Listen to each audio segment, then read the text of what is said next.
What up, everybody? Welcome. It is Friday. Whoop, whoop, whoop. We made it to the end of the week. It's, wait a minute. I got to have fireworks for that, right? Made it to the end of the week. You put the time in. Still got to get through the day, though. Okay. Still got to get through the day.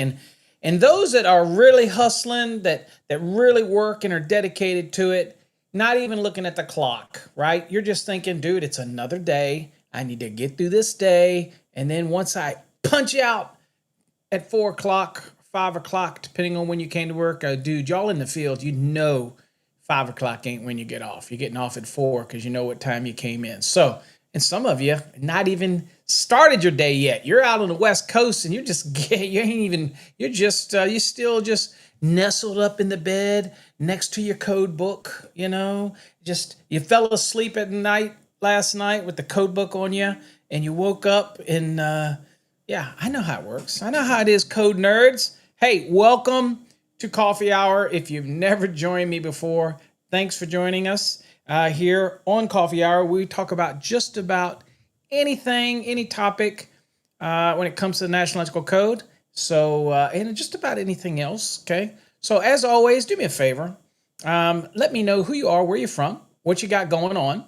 If you're new, the first time listener, we'd love to hear it. Let us know. If you're our share warriors out there who share our stuff on all types of platforms, give us a thumbs up.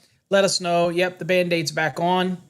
Got to put some Neosporin on there. Paul's got those soft hands these days. He doesn't do any hard work anymore. But I'm reminded of that all the time. And so, yeah, we're made it to the weekend. All right, so today, though, to let you know, before we go, some shout-outs to everybody. And again, do me a favor, shout out in the comments. Let me know. Now, the only ones that won't shout out that I can't see are over on Instagram. But you folks over on Instagram, I see you.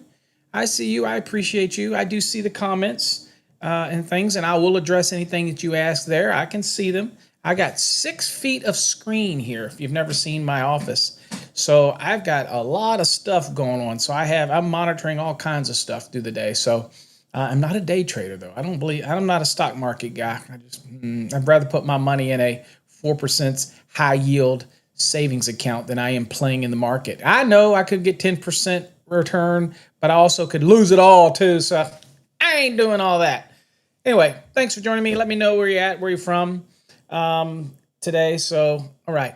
So what we've done yesterday, if you watched the replay last night at 5 Eastern time, everything's Eastern time. Okay. Used to be Central, but everything's Eastern time because we're now back in Virginia. If you watched yesterday, we talked about part 1. We looked at some definitions, most certainly not all of the definitions. Okay. We didn't look at everything. So it's one of those things where you need to, if you're doing work with pools, spas, hot tubs, hydro massage bathtubs, you're going to be working with electrically powered, not battery powered, not solar powered, but electrically powered pool lifts and all that kind of other good stuff, or not mechanical manual pool lifts, the crankers.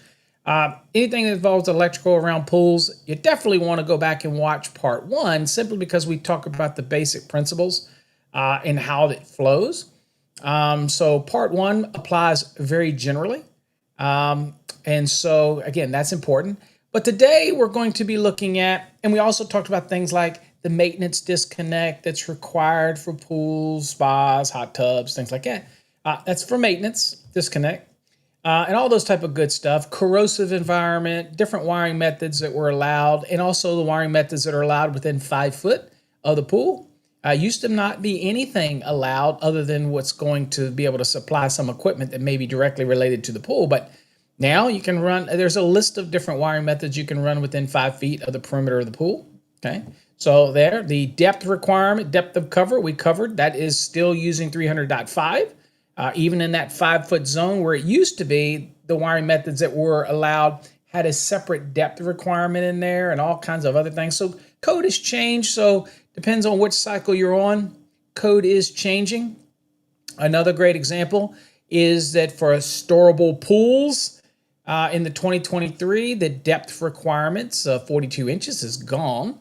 So the manufacturer will dictate what a storable pool is or not, based on whether or not how easy it is to take down or not. And of course, the AHJ is going to have to make some decisions as well, because as we're going to see today, we're getting into part 2, and we're talking about permanently installed pools. Those are pools that are going to be installed, and they're permanent in those type of scenarios. So that's what we're going to be talking about today, and we'll see how far we get along in today and whether or not we have to continue this journey on Monday. I don't mind. I love doing multi-part series because, again, it allows us to break them down into various days and cover topics, and I get to answer your questions. So that's important for me to make sure we're answering your questions. So we did add some questions. Somebody asked me, sent me something, and I don't know what it was. Hold on. Let me do this real quick because, hold on. I want to show this real quick. Bear with me for a second. Let me see if I can get this up real quick. I just remembered, and I promised somebody I would do this. Let's see here. Bear with me real quick. Let's see, view in HTML. Let's see if it will let me do this.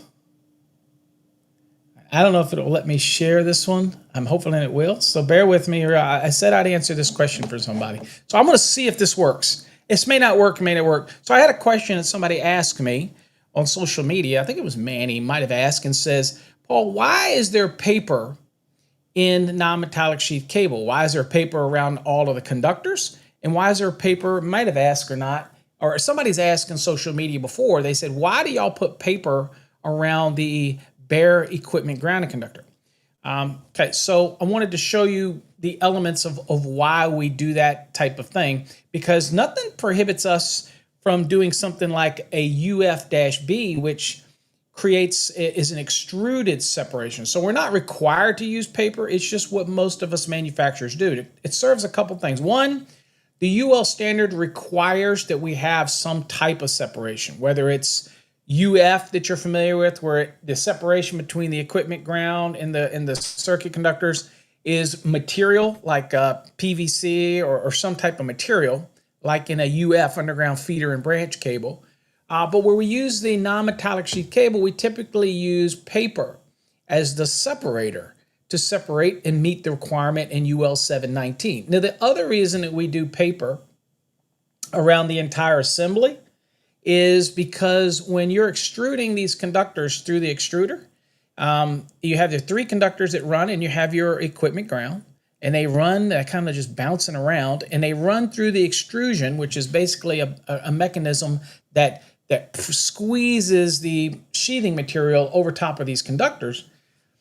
If you didn't have paper, what happens is it has it, and if you're not going to inject everything like we do with UF, where you just has a big, massive amount of PVC material, with the non-metallic sheath cable, it's just an outer 30 mils of sheathing, right? And so if you don't have some type of paper around the whole perimeter, then what happens is that hot PVC will sink down into the interstices, which is the valleys between the conductors. And in doing that, it would make it hard to strip, that type of thing. Also, we're required to maintain a certain thickness of this sheathing, 30 mils. So what happens if it drops down in there, it could cause areas in the cable where you don't have the 30 mils of maintained thickness, right? So I'm going to see if this works. I don't know that this will because it's a totally separate screen. Let's see if I can share this instead. Now, actually, it is working. So this is UL 719. And so if we look at construction, right? And you'll see right here, let me see if I can make this a little bit bigger. There might be a little smaller for you to read, but a little bigger. Well, let's move it in a little bit. There we go. That's fine. Let's see. Yeah, it's close enough. Y'all can see this. All right, so if you go down and you look, here's the conductors, and here people ask me all the time, and if you want in future episodes, you want me to answer questions about, yeah, it is paper. It's flame retardant or fire retardant type of paper, kind of jute that we use. Okay. So anyway, if you look down here, this is all the requirements and all this kind of stuff, and I'm more than happy to go over these type of things where you want. Here's the insulation. People say, what kind of insulation is in non-metallic sheath cable? Here you see that it's equivalent to THHN. Okay, but we don't have to mark anything on those conductors. It's also could be equivalent to TW, okay, that type of thing. So we have different options for as a manufacturer, okay. Let's see here. Let me go down. Let's see here. There's our sheathing. So here's our assembly, right? There you go. There's our assembly. 2 to 3 conductors and yada, yada, yada. That's our assembly. Here's the flat NM cable assembly, right? And here's our thermoplastic jacket with a minimum of 30 mils. Okay, y'all saw that. I just mentioned that a minute ago. So that's the sheathing around it. Okay. Let's go down a little bit further. Let's see here. We're talking about, let's see here. I can't remember exactly where it was. Okay, here's the grounding conductor. Okay, so this is the grounding conductor. You know, funny thing about the UL standards is, you know, you would think that they say grounding conductor. You would think they would just call it the equipment ground. This is not the grounded conductor, by the way. This is the grounding. This is the equipment ground. Now, here's what it says. I'm going to read it to you. It says the grounding conductor shall be entirely in one location in the cable. That is, it shall not be divided into 2 or more parts located separately or distributed helically. That's why it's made like it's made, right? You have that one equipment ground that's in there, okay? Now, we won't look at NMC because nobody makes that anymore. It's basically you use UF-B, okay? That type of thing. So it says in either the 2 or 3 conductor flat version, which a lot of us make today instead of the plexed version, for the 3 or more, it says type NM cable. It says the grounding conductor shall be placed in the valley between 2 of the circuit conductors or directly between 2 of the circuit conductors. Now, if it's a twisted assembly with 2 circuit conductors and the grounding conductor shall be cabled or basically plexed or twisted with the circuit conductors. In a twisted assembly with 3 or 4 circuit conductors, that'd be like a 12-3, 14-3, things like that. It says the grounding conductor shall be cabled with the circuit conductors, okay, so plexed with it, or shall be placed in the center section of the assembly. We usually will just plex it with, if you're going to do a plexed NM cable, okay? Now, in untwisted assemblies of 3 or 4, 10 conductors only, the grounding conductors shall be bundled along with the circuit conductors in no particular location, okay? Now, in all constructions in which bare grounding conductor is used, this conductor shall be kept by a wrap or other means from coming into contact with any nylon jacket on the circuit on a circuit conductor, okay, or with circuit conductor insulation. So manufacturers choose to do this, folks, okay? Manufacturers choose to do this let me get back to me real quick, okay? Manufacturers choose to do this by using the paper, and that's what they put around the equipment grounding conductor. But again, UF cable is a little different.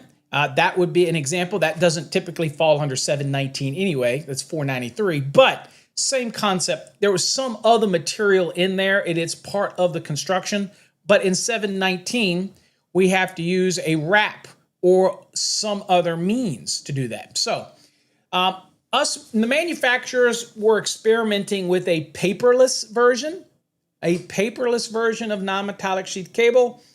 The reason you don't see a paperless version of it, because most people are just going to use UF, and the National Electrical Code allows UF to be used in locations where NM can be used. So what's the point? We tried to make it and try to remove the paper, but the problem is it made kind of a textured NM.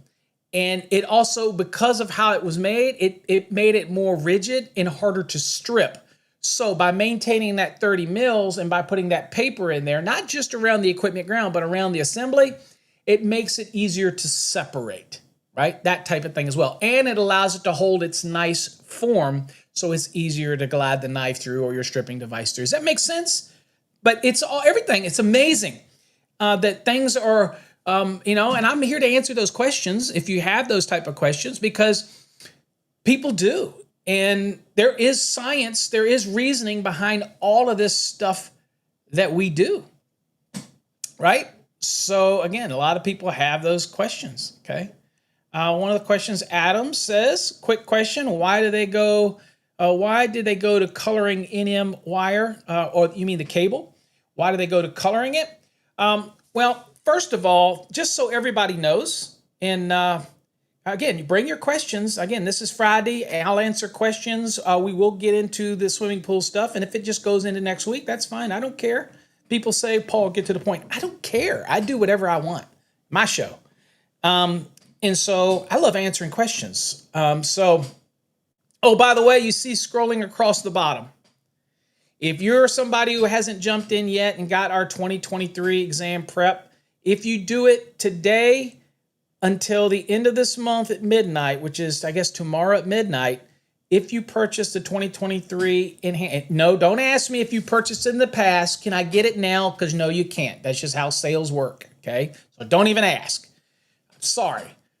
This is a special, and it's only till the end of this month. From now to the end of the month, if you purchase the 2023 Exam Prep Enhanced, you will also get the 2023 Grounding and Bonding course as a bonus. That's $299 bonus. That's my giveaway for this month to the end of the month. Now, one of the things you'll notice is we're going to be doing some specials and running them across the bottom for moving forward, different days that we may have specials or monthly specials or something like that. We'll put them in a ticker across the bottom. If you don't see a ticker, then we ain't got a special going. Okay, that makes sense. So if you're on the fence, this is the time, because neither one of them expire.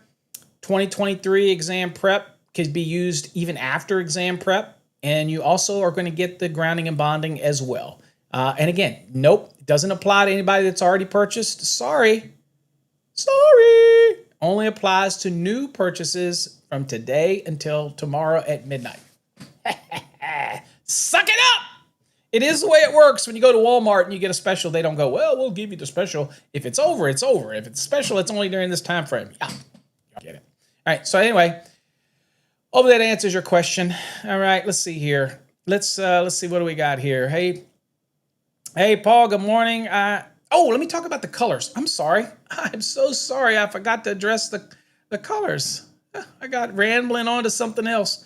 All right, Adams, let me address your color question thing. So the color coding that took place on non-metallic sheath cable, the white, which was traditional, started that way with all sizes, just a white extrusion, white virgin pellet, just a white, was commonplace.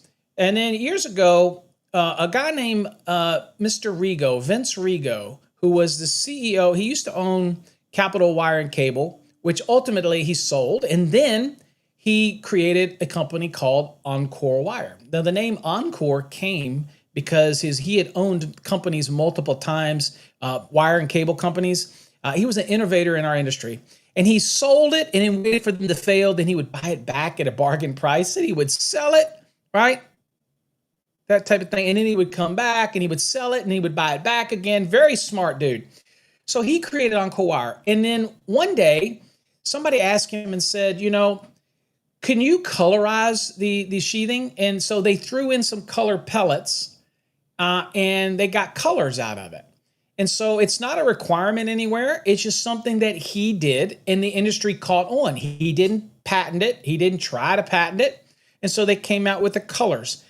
One of the big reasons that this even came up, it was to make it a little easier for the ability to, it made it a little easier for inspectors, for example, to identify certain things like yellow with the 12, that type of thing.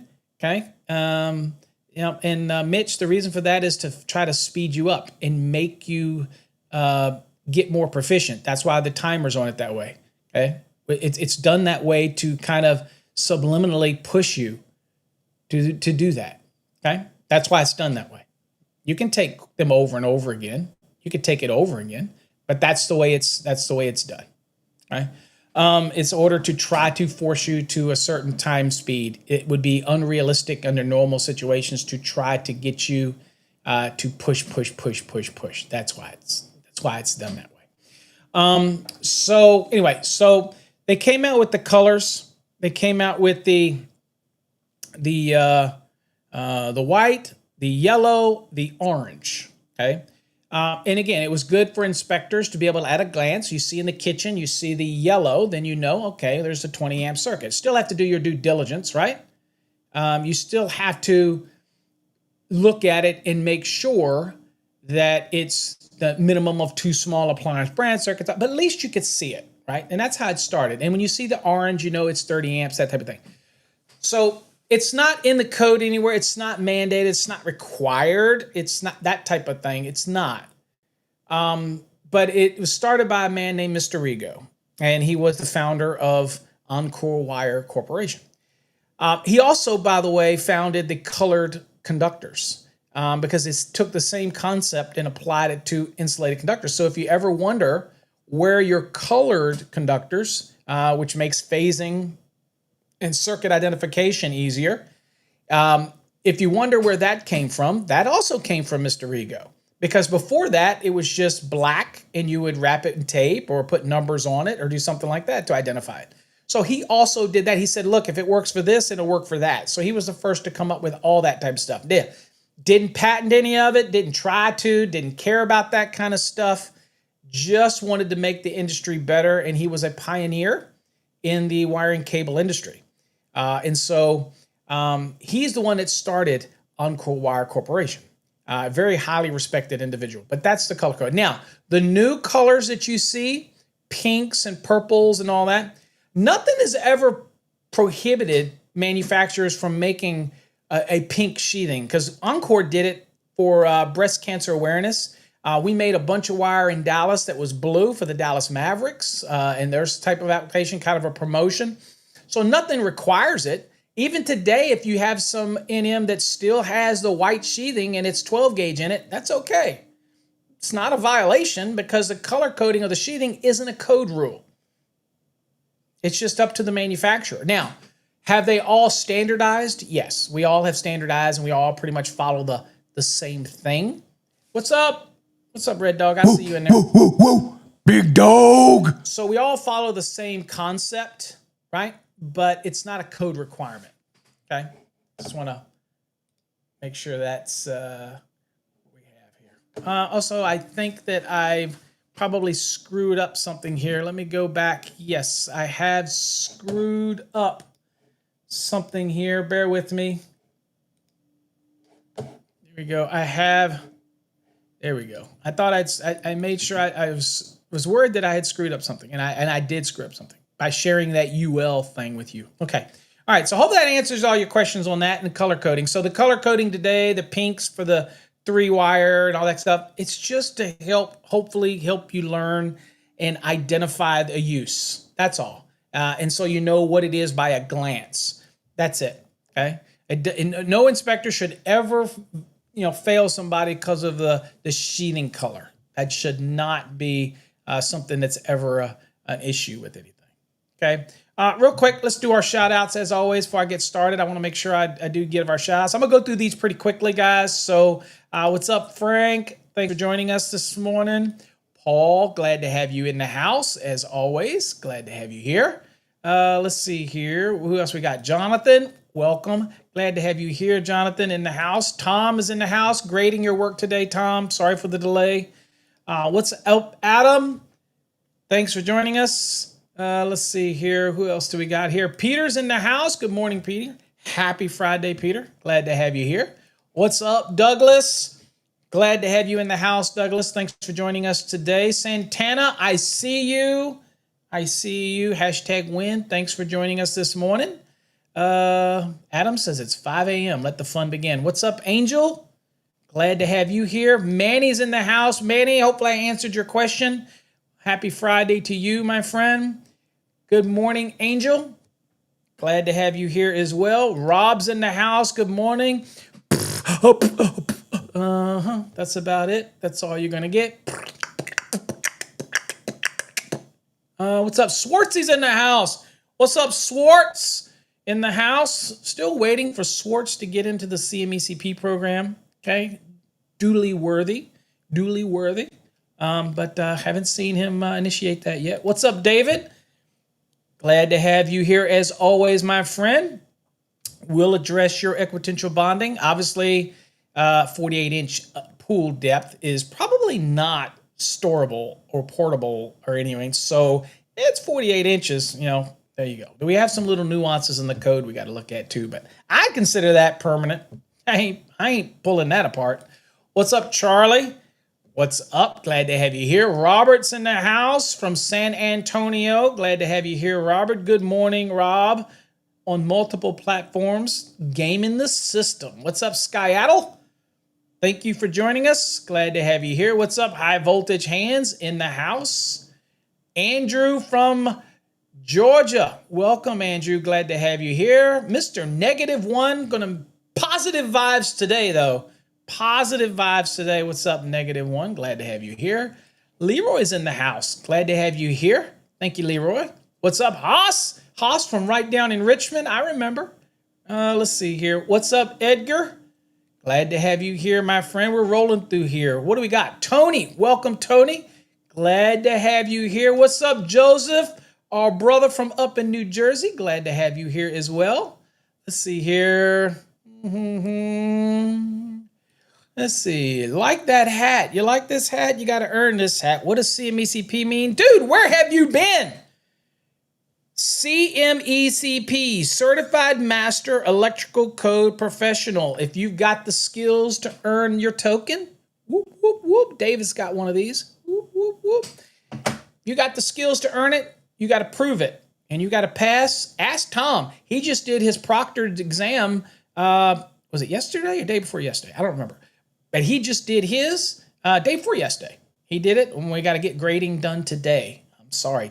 Tom, I'm a slacker. I am a slacker. Says you bought an 87 and 90. Why the hell would you buy those? Okay, $5. Okay, code changes in front of the book. There you go. Why are you buying that old stuff? New stuff. Don't buy that old stuff. What's up, Marlon? Thanks for joining us. Mike, we know that's Alex. Good morning. Glad to have you here. Let's see, where are we at? Nepo's in the house. Nepo, welcome. Glad to have you here. We're going to have to cover some pool stuff quickly, guys. Quick question. We already answered that one. What's up, Ryan? Glad to have you here. What's up, Craig? Glad to have you in the house. What's up, Anselmo? Glad to have you here in the house. Let's see here. All right, we addressed your question, Mitch. Hey, good morning. I have a question regarding the final practice exams in the 2020 program. Notice they were 100 questions in 1 hour. We want to force you to speed. Let's see here. Paul, don't get to the point. Red Dog's in the house. We hollered at you. Woo, woo, woo, woo. Big dog. Let's see here. What do we got? Greg is in the house. Happy Friday. Hey. You're most welcome, Manny. Glad we could answer that for you. No breakdancing today. I might blow a hip or something like that. Let's see. Michael says very soon. He's in the middle of a healthcare facility renovation. Dude, you got to be able to budget your time, bro. You should be able, ask Tom, you should be able to do the CMECP, work in the daily job, have a life. You got to do it all to be a CMECP, brother. Come on. Stop making excuses, slacker. All right. What's up, Uncle Lulu? What is up? From Austin, Texas, down the way. There you go. David, there you go. Certified Master Electrical Code Professional. What's up, Val? Good morning. Okay. And let's see here. What do we got? Just asked the same question to the hog. Came up with the same answer. Sweet. What question was that again? Did I forget? I forget what question you asked. Did you ask the hog if I was awesome? And it said yes. Then hey. That's what I'm talking about. Because if you read on social media, Paul is all about himself. I'm just saying. That's what they say. All right. Okay, let's go on and get into the code. Come on, let's do it. All right. So we're now moving into part 2 of 680s. We're talking about, and if you did not get in on the banner and you're not interested in the 2023 NEZ exam prep program and get the free 2023 grounding and bonding with purchases from today until the end of the month, then you're going to be crap out of luck because I am turning that notice off right now. And for those that come in late, you're going to miss it. So sorry, bye-bye special. Okay, is gone. All right, so now permanently installed pools, part 2. We find the rules governing permanently installed pools, such as for motors, we have clearance, overhead lighting, underwater lighting, existing installations, receptacles, requirements for switches, switching, equipment associated with the pool. We have our bonding and grounding requirements. We have our equipotential bonding rules that come up, and all those kind of stuff. What's up, John? Glad to have you here. AJ, I see you in the house. So we have all those things that are coming up, all right? So bonding or connecting together all metal parts in and around the pool, ensure that these metal parts are at or near the same voltage potential to ground, greatly reducing electric shock. Okay, so part 1, we went over that, voltage gradients, and again, one of those things where you have to lower the resistance, the higher the current. Okay, those type of things. What does the hog say? Says I'm an expert. Well, now we know we can't trust the hog now, because you know what? That's not true. All you gotta do is again go to social media and ask some of the young folks that have never heard of me. They say, "Who the hell is that Abernathy? He ain't worth a damn." Okay. Anyway, they want to go watch somebody on YouTube that maybe has a couple years of it and has a course with repetitive questions. And ultimately, everybody calls me and says, "Paul, can I get your program? Because that program's not teaching me anything. It's all repetitive." I'm just saying, I'm just passing the word what people tell me. Just saying, there's a system, there's a structure. We've mastered it. I'm just saying. That's why it's called Master the NEC. I'm just saying. All right. Ooh, I'm jacked today. Must have had a bunch of coffee or something. All right, look. Stray voltages and voltage gradient problems are kept to a minimum by keeping everything at the same potential. Installing a properly sized equipment grounding conductor provides a ground fault return path, which facilitates the opening of the overcurrent protected device should a fault occur in the circuit. So let's not confuse equipotential bonding, tying everything together so everything's at the same potential. Let's never confuse that with the requirements for equipment grounding conductors, okay, which is to facilitate the operation of an overcurrent protected device and serves equipment bonding functions that just happen to be germane to how you install the system to create this low impedance effective ground fault current path. That's a mouthful. That's a mouthful. You need my grounding and bonding course to understand all that kind of stuff. All right? All right. So now let's go on. Let's talk about it. And we'll go to the code and look at it. So real quick, we go pop into the NEC right here. So we're starting this journey right here, 680.20, general. It says electrical installations at permanently installed pools. We have a definition for this, okay? What's up, Adrian? Thanks for joining us. So permanently installed pool, not storable pools, not inflatable pools, permanently installed pools. We have a definition of permanently installed pools. And then now it is over in Article 100 if you're in the 2023. By the way, if you're in a code and you're like 2020, 2017, I am always going to be using the latest edition, okay? So it may not be exactly what's in your code book because I cannot keep going backwards. I have to move forwards in these shows. So we're always going to use the latest edition. So it's up to you to do your due diligence to see, well, what is Paul talking about and how did it change from my 2020? And so you actually will learn in the process if you're smart. You'll listen to the 2023, and then if you're in the 2020, you'll go, well, mine says this or that. Oh, I'm learning how it's going to change or how it's evolving. It's a good thing, okay? All right.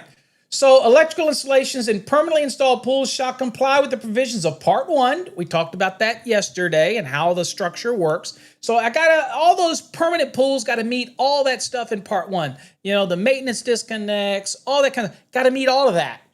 but it also has to meet all of what we're getting ready to talk about in part 2. All right. So we get down here. First one, 680.21 is motors.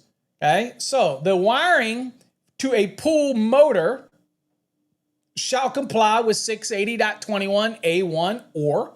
Notice this or. This is a great time to explain the power of and or. When you see and in the code book, it says you have to do this and you have to do that.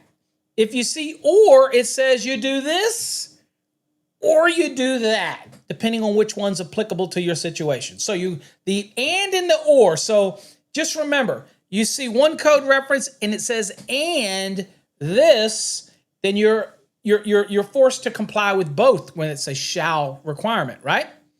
Now, if it says this or that, then you may have a situation where you comply with this one or this one, which one's applicable to your installation, okay? Either or. Now, these are shall requirements right here, right? Okay, so it says shall, so that is a mandatory rule, that type of thing, okay? Now, you have some permissive rules within each one of these, 1 and 2, but that's the general rule. You have to comply with one of the two if you're doing it for a pool pump motor. The first one is flexible connections. It says where necessary to employ flexible connections at or adjacent being next to, by the way, adjacent to the motors. It says liquid tight flexible metal, liquid tight flexible non-metallic conduit, or MC cable suitable for the use shall be permitted. Now, when somebody says suitable for the use, you're saying, well, does that mean that it has to be marked as suitable for the motor? That's a big misconception because manufacturers, I showed you this yesterday, it is optional in order to put on there suitable for use with pool pump motors, but it's not a mandatory requirement. So when something says suitable for the use, then we understand that UL 1569 doesn't mandate it. So it is suitable for the use because it is flexible. It is PVC jacketed, so it is equivalent to like a liquid tight that has that extruded covering over it or just a pure extruded non-metallic conduit. So when it says suitable for the use, you can use just normal PVC jacketed MC because that would be what is suitable for the use in the same equivalent environment. Does that make sense? That type of thing, okay? Now it says, and then number 2, let's go back. Let's see here. Now the other application that people ask, they go, well, can I use if the motor is inside, let's say a pump room, all right? And in that scenario, then you pick up into the wiring and that's where you're going to have, because of the potential for corrosive environment, that's where you're going to end up by default being associated with a PVC jacketed MC anyway, that type of thing. And it is suitable for the use. It is suitable for flexible connection. It's what it's there for. And so again, would I like this wording to be a little different? Because many people, they think the word suitable for the use means that it has to have that non-required marking on the side of the MC cable. And I would say it does not. Okay, that type of thing. Okay. And if it says it shall be labeled or something like that, or marked, that type of thing, then that's different. So optional in UL 1569. But do a lot of manufacturers do that? Yeah, they may, but we don't because we make a lot of PVC jacketed MC. We're not going to make something special just to put that marking on it, just to have it sit on a shelf. That's not how we make products. What's up, Miles? Glad to have you here. Okay. All right, so that's your flexible there. And then, of course, you got the cord and plug right here. It says there are occasions where pool motors will have cord and plug connections. It is permissible to utilize this method of connection as long as the flexible cord is not more than 3 feet in overall length. And it says that right in the National Electrical Code 680.21A2. So these are permanent pulls. We're talking permanent. Don't ask me questions about storable. We're not in storable. We're in permanent right now. Okay, so wiring to the motor, it can be cord and plug connected as long as it's not more than 3 feet. Okay, I know that, I know somebody's out there typing right now asking about cords for storable pools. I already know it. I can feel who is probably thinking that. Okay, I can tell you, I feel it. That's not what we're talking about. Okay, all right. As we begin to examine many changes that are associated with ground fault circuit interrupters, it is important to take inventory of the use of the word outlets rather than receptacle when stating when GFCI protection is required. The word outlet is a defined term in Article 100. And what does outlet mean? It means a point on the wiring system at which current is taken to supply utilization equipment. A receptacle is not utilization equipment. A receptacle is a device.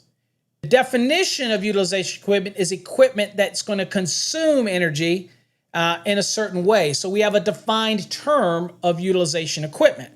Okay, a receptacle is a device. But when we say outlet, we want to make sure that you're not using slang and think we're talking about a receptacle, because a receptacle is not an outlet.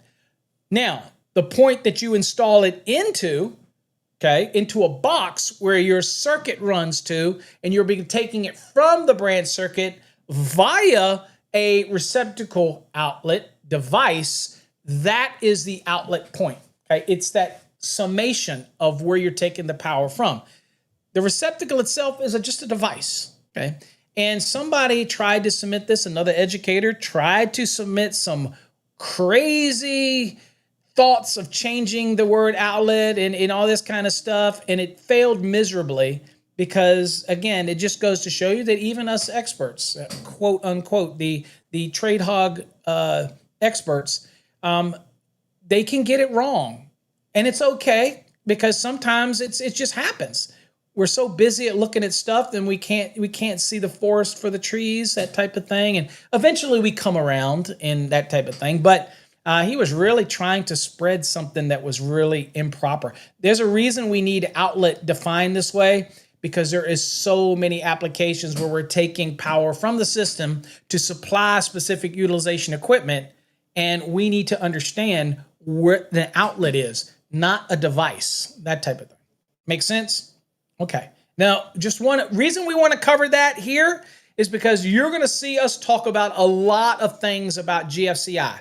And when we say like hardwired versus a receptacle in 210.8a is about receptacles. But then you have other applications like in 210.8d, which are talking about other things that are GFCI protect. That's not outlet. I mean, that's not receptacle driven. That is hardwired application. It could be cord and plug connected to a receptacle, but it's about the circuit and it's about protecting the circuit. And in many cases, you have to do that with a GFCI breaker. You couldn't do that with a receptacle, that type of thing. Okay, so it's so important to understand the concepts when it comes to GFCI. Okay, it says, as a result, and I know this is probably hard to see, that's why I'm reading it to you. As a result of the definition, GFCI protection is required for pool pump motors, regardless. So remember this. When it comes to pool pump motors, regardless of whether the motor is connected by a cord and plug, okay, or for a receptacle, a cord and plug from a receptacle outlet, or whether the motor is connected with hardwire, such as liquid-tight flexible metal or liquid-tight flexible non-metallic conduit directly to a utilization equipment or right to the motor. Regardless of that, okay? That's why it's so important to understand when it says outlet, is that in those scenarios with the motor, it doesn't matter whether you're going to use the cord and plug option or you're going to be hardwiring it to a junction box. Either way, GFCI is required for pool pump motors. Okay. Now, it says it also notes that the GFCI protection is required for branch circuits that are rated 150 volts to ground. Okay. These electrical systems that operate at a voltage of 120/240, single phase 3-wire, and 208Y120 three-phase full wire Y systems, okay? That's why you see the Y right here, right? This rule also applies if the overcurrent protection is 60 amperes or less, okay? So those rules are required to have that GFCI protection for these motors, okay? Now, where can we see that? Let's just go look at the code, because I like looking at the code, all right? Right here. So we're under motors still, right? Right here. Still under motors, right? So we just drop down. Again, you do have double insulated pumps, that type of thing. These cords where they have double insulation, that type of thing, okay? All right, so again, you should have some pumps, and on that scenario right there, all incorporated into the double insulated pump, all right? Now, ground fault protection, okay? So, general, outlets, notice that's important while we determined outlets, okay? It's because I don't want anybody to think, oh, outlet, that's only a cord and plug connection. No, get that out of your mind. We're gonna get that out, okay? So outlets serving pool motors shall have ground fault protection complying with 680.5B or 685.5C as applicable. Okay. All right. So there you go. So there you go. So that's requirements. So and so we can go back and look at 685. I can pop it up. All right. So here's the one we just talked about. So this is 680.5B, 150 volts or less to ground. And this is going to be requiring it to have a Class A GFCI. That is the 4 to 6 milliamp thresholds. Okay, so there you go. There's your requirement there. And you do have an exception. We'll talk about that when we get a little bit more towards receptacle applications and things like that. But that's your GFCI requirement for that. And then, of course, the C is above 150 volts to ground, okay? And there you go. And those typically provide the ones that we call SPGFCI, okay? Special purpose ground fault circuit interrupter. So you have your normal, and then you have your special purpose ground fault circuit interrupters, okay? And this is typically for those that are over or above 150 volts to ground. You'll use a special purpose ground fault circuit interrupter, okay? All right, back to our lesson here. Okay, let's see here. Tennessee still on 2017. Yep, in some parts of jurisdictions might have jumped to 2020 because Tennessee is weird. Tennessee as a whole, there's this little jurisdictions that move ahead, and then there's the other parts of the state that stay behind. So again, it pays to understand your state because they do some weird things, okay? Miles says, seriously, if you're on the fence, give yourself the best chance to succeed. I wouldn't be passing my master's in PA in West Virginia on the first attempt if it wasn't for the Fast Tracks program. That's what I'm talking about right there. Again, I don't know anybody else's. I got at least 5 calls this week from people that were on video-only programs, and they literally called me up and said, you know, I felt like it was repetitious and I really wasn't learning anything, and the guy was just repetitious. And again, that's because anybody can start teaching code. It doesn't make you special. It's structure. The way our program works is you read it, you go to the chevrons, you go to the code book, you come back into the material, you use the videos for enhanced knowledge, you come back. There's a structure to it. I didn't make this stuff up. I've been doing this stuff for nearly 40 years. I have taught thousands and thousands and thousands of people to learn the NEC. That's not a pat on the back. Look, anybody that knows me, I just got to tell you how it is. There's a reason that we have success. Now, do some people still struggle? Sure, because code is hard, right? It's hard, okay? Now, the NASCLA exam, they have their own guide, their own stuff, and it has other things that incorporate into it. Code is code, so you shouldn't have any problem with that. But again, there are books out there on the NASCLA. I'm not interested in doing anything with that program because it's not accepted, but in only a few states. It's not all over the country. So it's not on my radar to be involved in it yet. But some people like it because it does allow some reciprocity where it does accept it, but it's still not that many. So I don't focus on it, but there are books out there that you can get. But again, the code part, if you're in our program, the NEC, you have to look at what other things that it may add. Like is it adding things that may be on the NASCLA exam that are something that's proprietary to their study method, that's not NEC based, that type of thing. Because if it's an NEC based exam that's purely on the National Electrical Code, I don't know of any program better than ours. But I am not overly familiar with the NASCLA in it. It hasn't really come across our radar to get that involved with it yet. Again, we deal with things that are going to make our company money. We're a business. I am not just, I mean, people think this all the time when I charge for my courses and they go, well, other people are doing it for free on the internet. Okay. Okay. But I'm in business. And so far, the NASCLA thing is not enough that it's worth us being involved in it. Because it's not going to, that's why we get rid of courses. If the courses aren't yielding enough interest, we don't keep them. That's why we got rid of our residential and commercial. The students that are in them right now can continue the program, but there wasn't enough interest in it. Probably because we don't market very well. We're not on all the search engines. We're only word of mouth. I don't pay for advertising. So while they were great programs, it wasn't enough to justify my time. And I do have some internal thresholds that we have here that if something doesn't hit a certain milestone by a certain point or whatever, then we just drop it, right? Yep. Yeah, Jonathan, that is exactly what I got at least 5 times this week when I had people call me up and ask for my program. That is exactly what they said.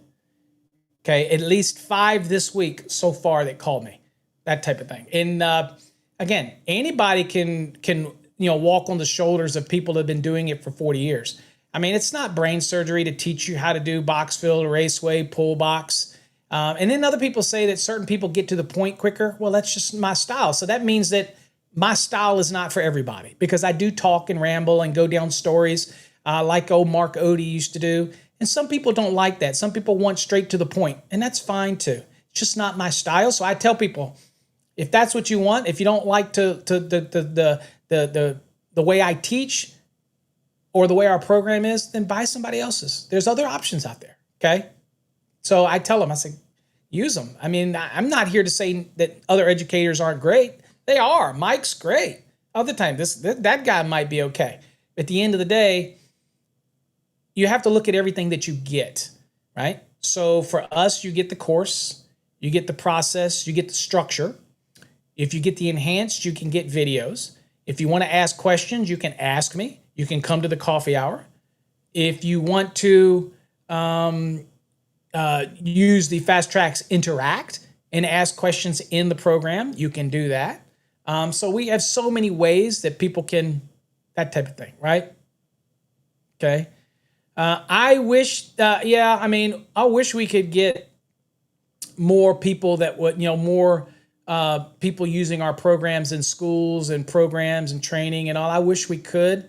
But again, we're not, I had somebody on one of the social media say, who is Paul Abernathy? So again, there's a lot of people that after 40 years, the younger generation, because of social media, they've not heard of somebody like me who's been teaching forever. The ones that actually cut our teeth teaching the code. You hear all these influencers, and the influencers, they get 100, 200, 300, 400,000 followers, and then people think that they're God or gospel. That is not true. Influencers are just people that follow. That doesn't mean they know the code. Okay, it's very easy to make a 5-minute, 10-minute video and edit it. None of my stuff you see on my channels is edited. I don't edit. I turn the camera on and I spew it. I do not edit video. I do not piece together videos. I just don't. I don't have the time. If it's going to come out of this orifice, then it is what I teach. I just don't have the time to do that. Okay. So it may not make it pretty videos, may not make this nice flashy videos. Okay. Electrician U does some great pretty videos. But I am what you get. And some people like that and some people don't. It's okay. I don't care. I'm here to teach what I can teach. When I'm gone, I'm gone. Hopefully you learn something. All right, where was I at? I'm sorry. Frank says, I have a question. Does fire alarm EMT raceway need to be colored red? Specs do not require it. I looked at Article 760. This will be very spec driven. So again, we're kind of deviating away from the NEC when it comes to the application of what was I talking about? We were deviating away from the application of part 2 for 680. So I get it. So you have to forgive me because I'm sorry, I went the wrong way. So I am rambling into other topics. Is what it is. That's why you come to the show. Okay. So if we go and look at 760 and let's go down here let's look at circuit identification. Let's kind of look here. So again, I'm in 2023, okay? So here's let's see, abandoned, integrity, general, okay, yada, yada. Let's see here, hazardous classified, cables, identification, temperature, communication raceways. Okay, let's see if I got them. I don't do a whole lot with that, so I have to look at it as well, like you. And I am into 2023. So let's go back here. Okay. So here's the fire alarm, covers the wiring and equipment for fire alarm systems. Okay. All right. So we'll see. So this is where we use bold scan real quick, right? So we're looking here. We're going to see, okay, spacing, corrosive environment, yada, yada, yada, building control, yada, yada, optical, yada, yada, installation, yada, yada, yada. Raceway is different. Okay. It says sleeves, whatever. Nothing in there. Installation of raceway. The number and size of the cable and connector shall comply with 300.7. Okay, that's complete systems. Bushings, yada, yada, yada. Cable routing assemblies. Communication, no. Temperature limitations, power limiting, no. Identification of equipment ground. Okay, again, just got to follow the rules in 250.119. If it is insulated, it's got to be green or green with the yellow stripe. Hazardous locations. It is follow the rules in hazardous location. Accessible behind panels, mechanical execution of work. Let's see here.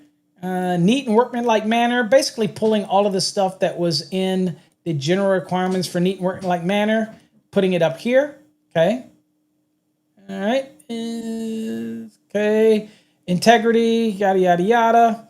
Abandoned cables and fire alarm circuit identification. So fire alarm circuits shall be identified at terminals and junction locations in a manner that helps to prevent unintentional signals on fire alarm system circuits during testing and servicing of the system. So that is at terminals, the identification and marking to make it clear that it's a fire alarm circuit, and at junction locations. Okay, that has nothing to do with that. Extending beyond the building. Okay, nothing about that. Over voltage, no. Requirement, fire alarm circuit shall. Okay, so we have these requirements here. Okay, there you go, there you go. All right, so then you're getting to non-power limited. So that's your typical 600 volt type of application, right? And so there's that. So that if you're doing that, that's for like going out to NAC panels and signalers that need to have like 120 volts to it, right? That's a non-power limited application, right?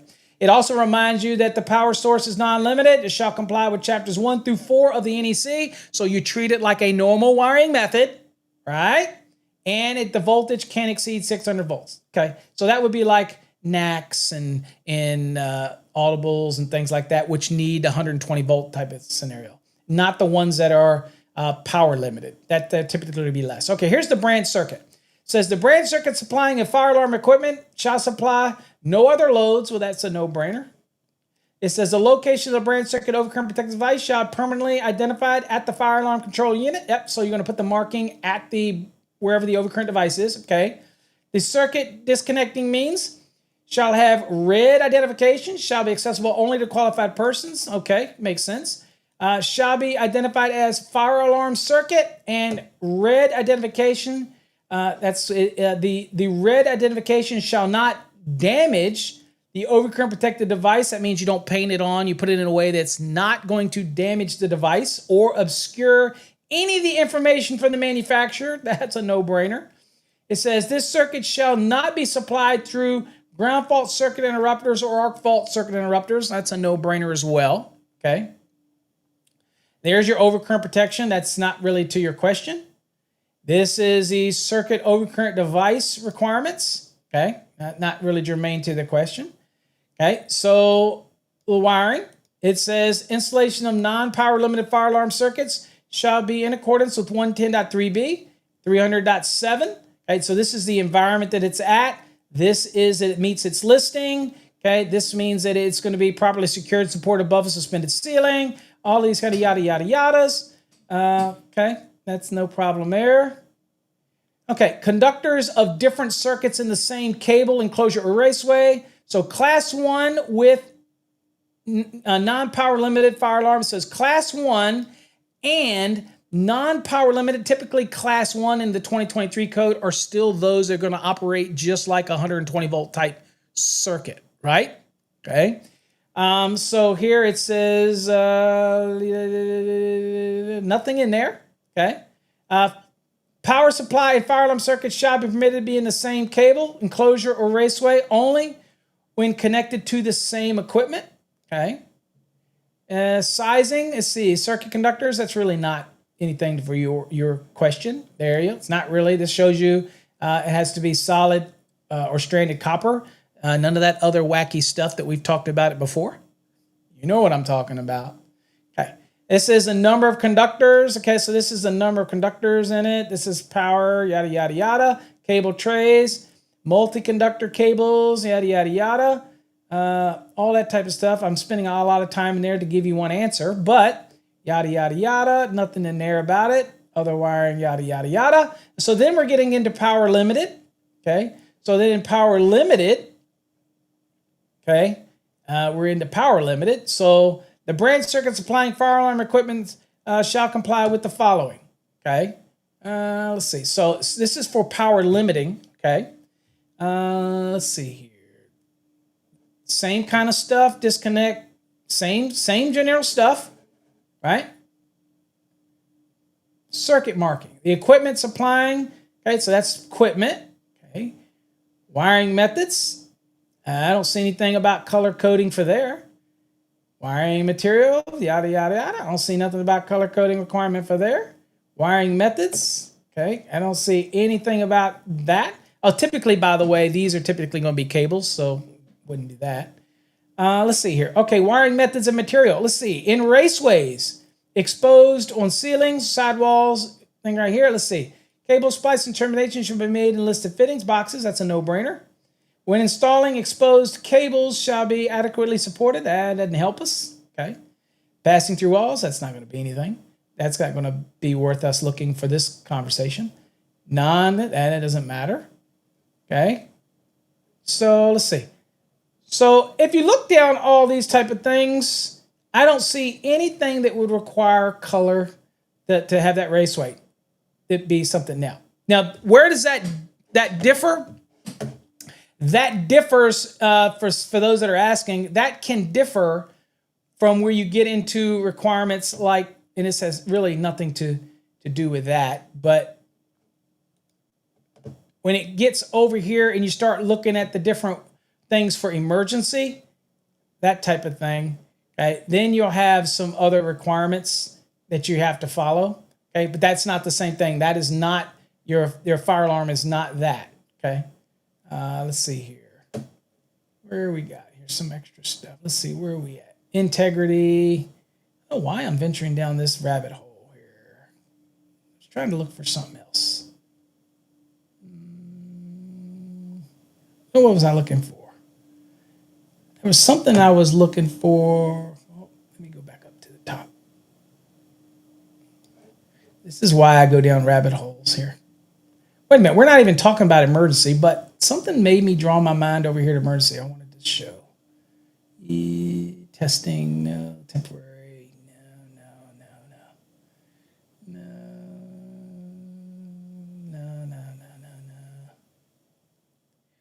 What was I thinking of? Tom, help me out. Well, something in my mind was thinking that I was going here for something. And I can't remember what it was. I can't remember why I was going here. So I can't remember why I was going here. Probably, so emergency wire assisting the wiring, it says emergency circuits shall be permanently marked so that they are readily identified as a component of the emergency circuit or system by the following means, right? So it says all boxes and enclosure, including all of this, shall be marked. And it says where box enclosures are encountered, exposed cables and raceway systems shall be permanently marked to be identified as a component of the emergency circuit. Okay, and this marking has to be at intervals not exceeding 25 feet. So that doesn't mean the raceway has to be a certain color. This is emergency system, by the way. This is not talking about your fire alarm. I just figured out, my mind was taking me there because that's how my mind works. And so there is a marking requirement for emergency systems in the building that you have to do it every 25 feet, put the marking to let it know that it is an emergency system. Okay, or emergency circuit, that type of thing. And I don't know if there's commentary here. The required marking can be the color code, the wording, the words emergency circuit, or any other method acceptable to the AHJ on boxes and enclosures, that type of thing. Or, and again, if it's on the raceway, then, you've had these different boxes, then the exposed cable and raceway systems shall be permanently marked to identify the components, and it's every 25 feet. I know that's not germane to what you were asking, but I go down these rabbit holes. Okay, so anyway, let me try to get back on topic. So nothing for the fire pump requirement. For the fire alarm requirement for that marking, but it is for emergency systems. So I don't know why. I went down that rabbit hole for you, but because you didn't even ask me anything about emergency systems, but somebody out there will get something out of that maybe. That's part of your life that you'll never get back, but, let me get back to where I was. Okay. All right, so back to the swimming pools, okay? We're into part 2, okay? So GFCI devices, again, for protecting against electric shock. They work on they will not trip at 4 milliamps or less, but they are definitely going to trip at 6 milliamps and greater. We call it 5 nominal, okay? All right. So GFCI protection, 680.21c, it says outlets supplying pool pump motors. And by the way, when you see this in highlighted like this with that little star, that tells you that we pulled that right out of the NEC. So we're talking about motors. And so you have the power usually will run, that type of thing, right? So it says outlets supplying pool pump motors shall have ground fault circuit protection, complying with 680.5b or c as applicable. Receptacles are direct connection, such as from outlets using a hardwire method as described in the opening commentary. A pump motor under the code section requires GFCI protection, okay? Now, what about replacement? So this was big that was brought into the code, and we'll go over to the NEC and look at the replacement requirement because this is something that was big that was brought in, is right here. All right, let me get rid of this. So right here. Pool pump replacement. It says where a pool pump motor in 680.21c1, okay, so this is right here, okay, there you go, is replaced or repaired. So that was added into 2023 because it said it only would have applied if it was replaced. And I think this was brought up by, I think it was Ryan Jackson who brought this up during the code meetings. He was like, so somebody could come out and repair it and it didn't have GFCI protection. They came out to service it and they could repair it. I don't know how easy the motor would be to repair, but they repaired it, okay? And then they would not have to add GFCI protection to it. Well, they added and said, look, if you're going to go out and you're going to service, and again, this is, who's going to be the guardian of this? This is kind of like an honor system to me.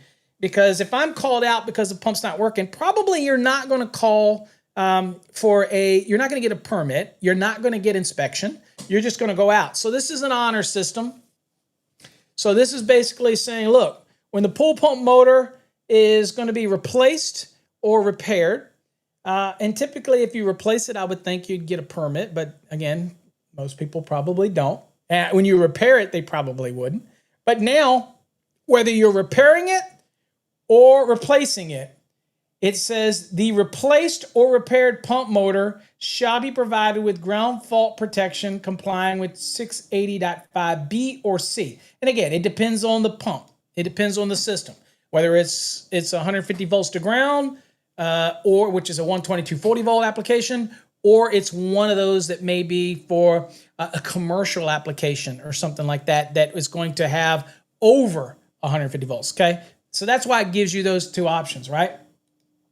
And the content here, it says, even though the original installation might have not provided GFCI protection for the swimming pool pump motor, a new or rebuilt pump motor installed to replace a failed motor is required to have that protection. So the cost just went up. So you as a technician, it's up to you to go out, and if you're going to replace it or repair that motor for a pump, for a pool, now you're going to have to do more. You're going to have to go on and get the GFCI protection, okay? If it's a cord and plug, it's easy because then you can just replace the receptacle with a GFCI type and then you're okay, right? So again, depending on what you're dealing with. So, I mean, that is on you, because what happens if you get in trouble and you don't do that and you do a replacement and somebody comes in and somebody gets hurt and you say, well, it wasn't required at the time of inspection, but now if your state is under the 2023 and something happens and it come in and we find out that the owners, they're going to throw you under the bus, we're going to ask something like, okay, was it repaired?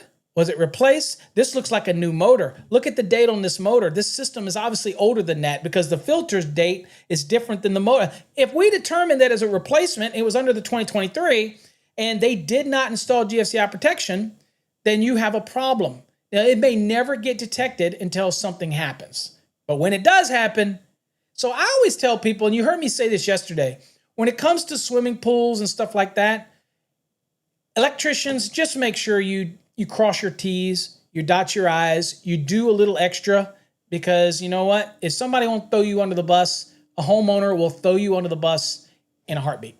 I'm just saying. Be careful. Err on the side of caution. Okay, it is very common for pump motors to need replacement due to corrosive conditions, okay, where the pump is located.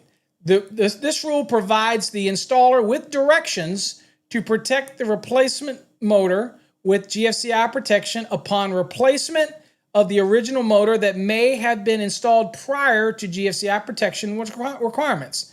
This effort will indeed raise the level of safety from electric shock around pool motors and how it's associated with the pump circulating system and the water and all that stuff. So it's incumbent on you to do that.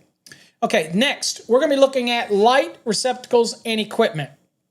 And this is probably the bulk of where people screw things up.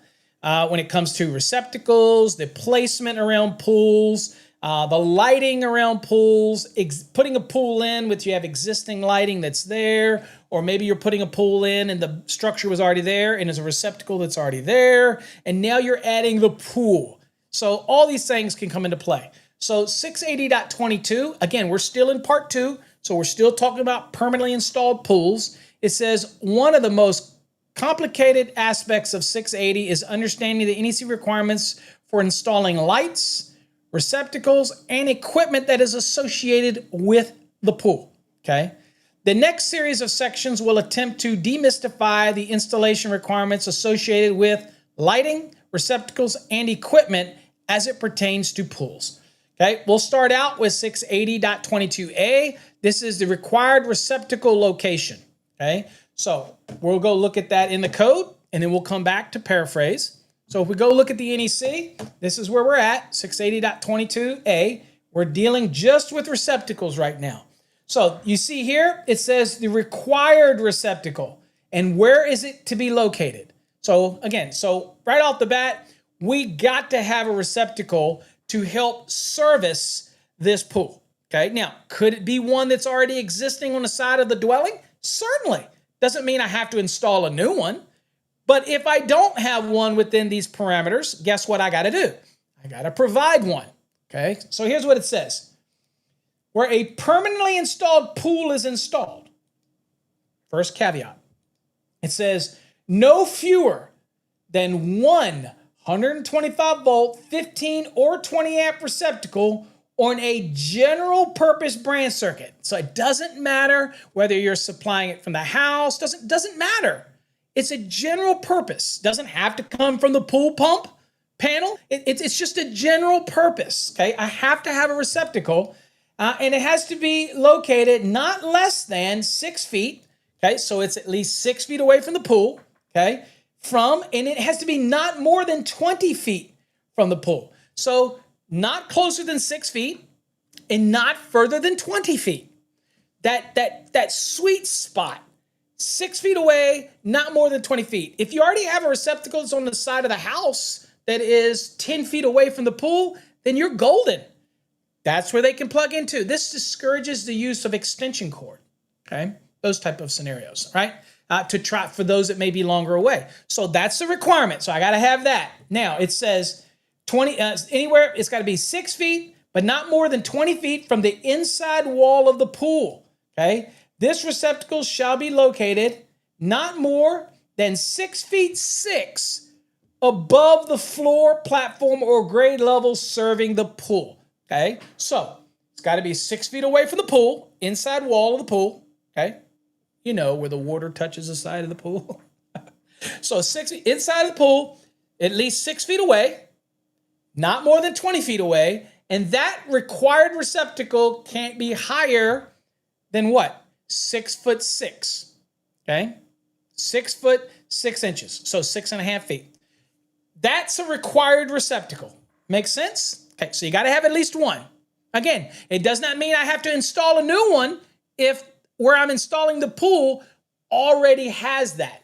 Now, if you're installing out in the middle of the backyard, like at Tom's house where he's living in this mansion, then his pool's probably down near a gazebo and down near a bunch of fancy stuff. So in that scenario, you're going to have to make sure that you have a general purpose branch circuit there in order to be able to have a receptacle there. And it has to be within 20 feet, but not closer than 6 feet from that pool. Okay, so that's your receptacle. Can you have more than one? Yes. Do you have to have at least one? Absolutely you do. Okay. Now, the next, again, we're under receptacles still. Okay. The next one is circulating and sanitation system location.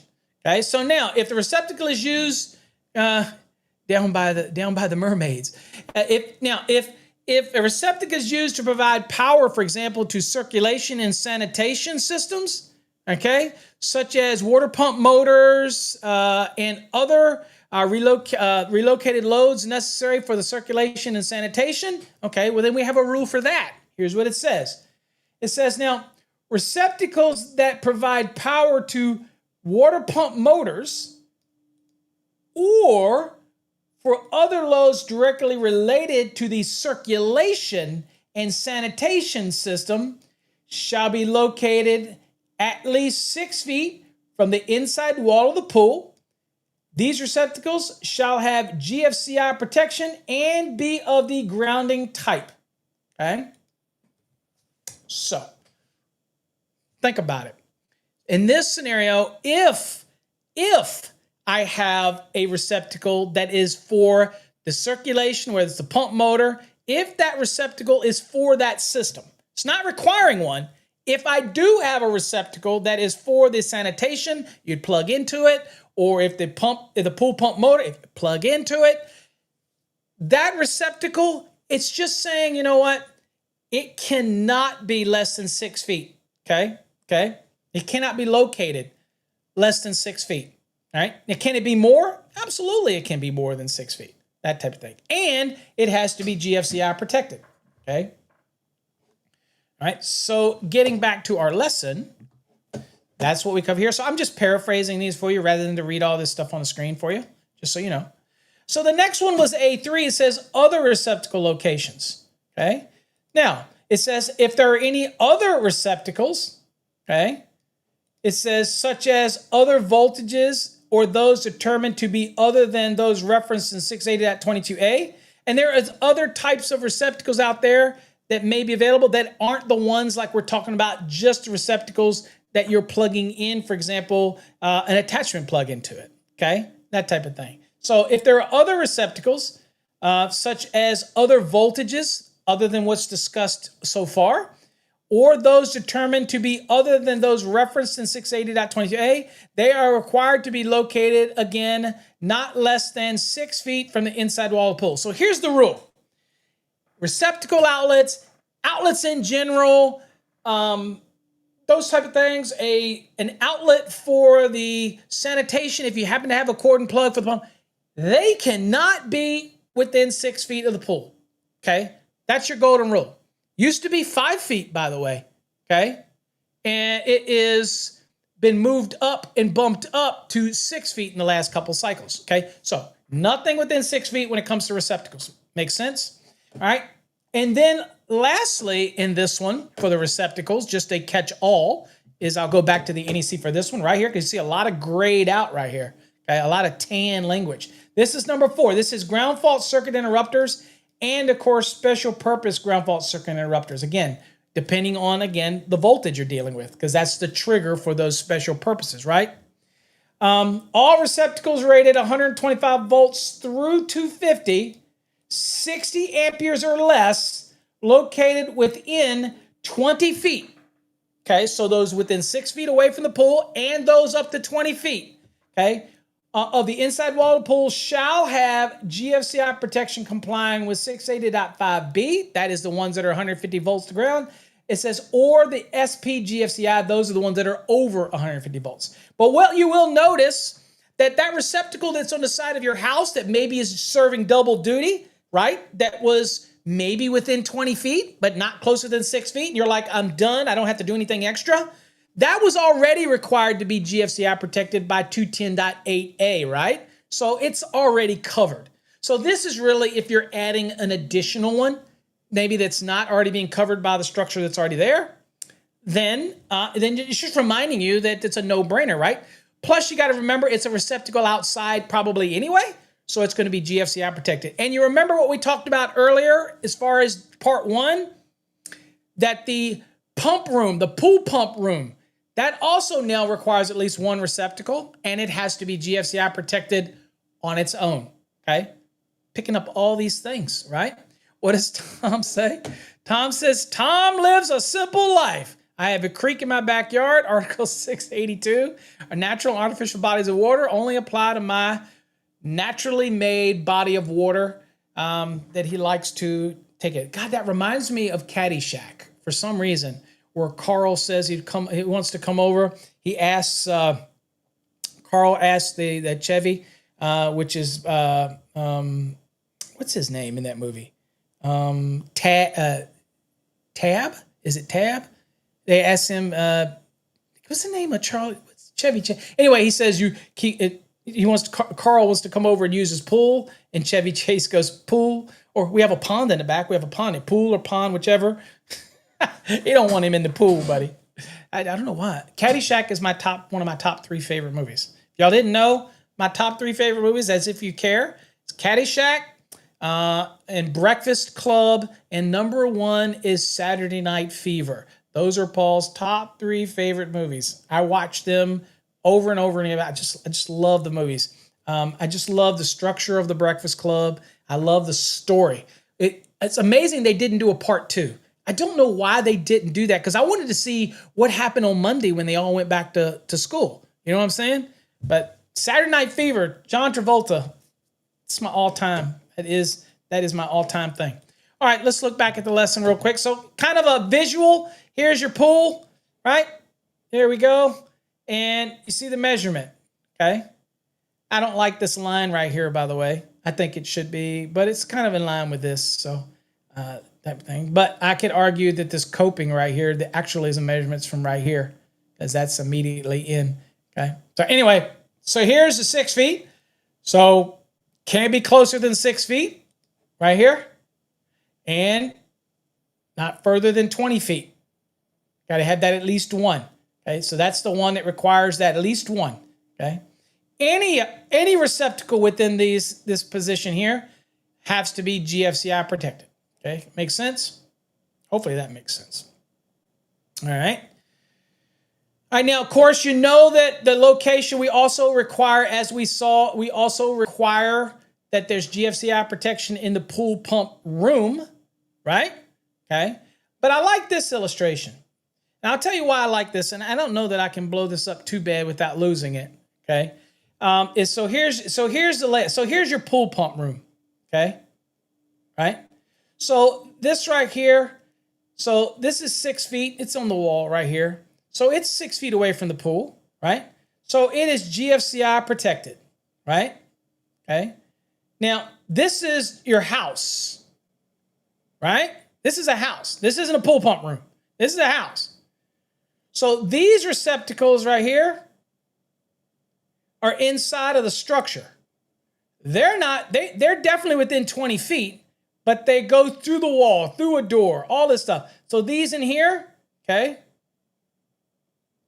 they're not required to be GFCI protected.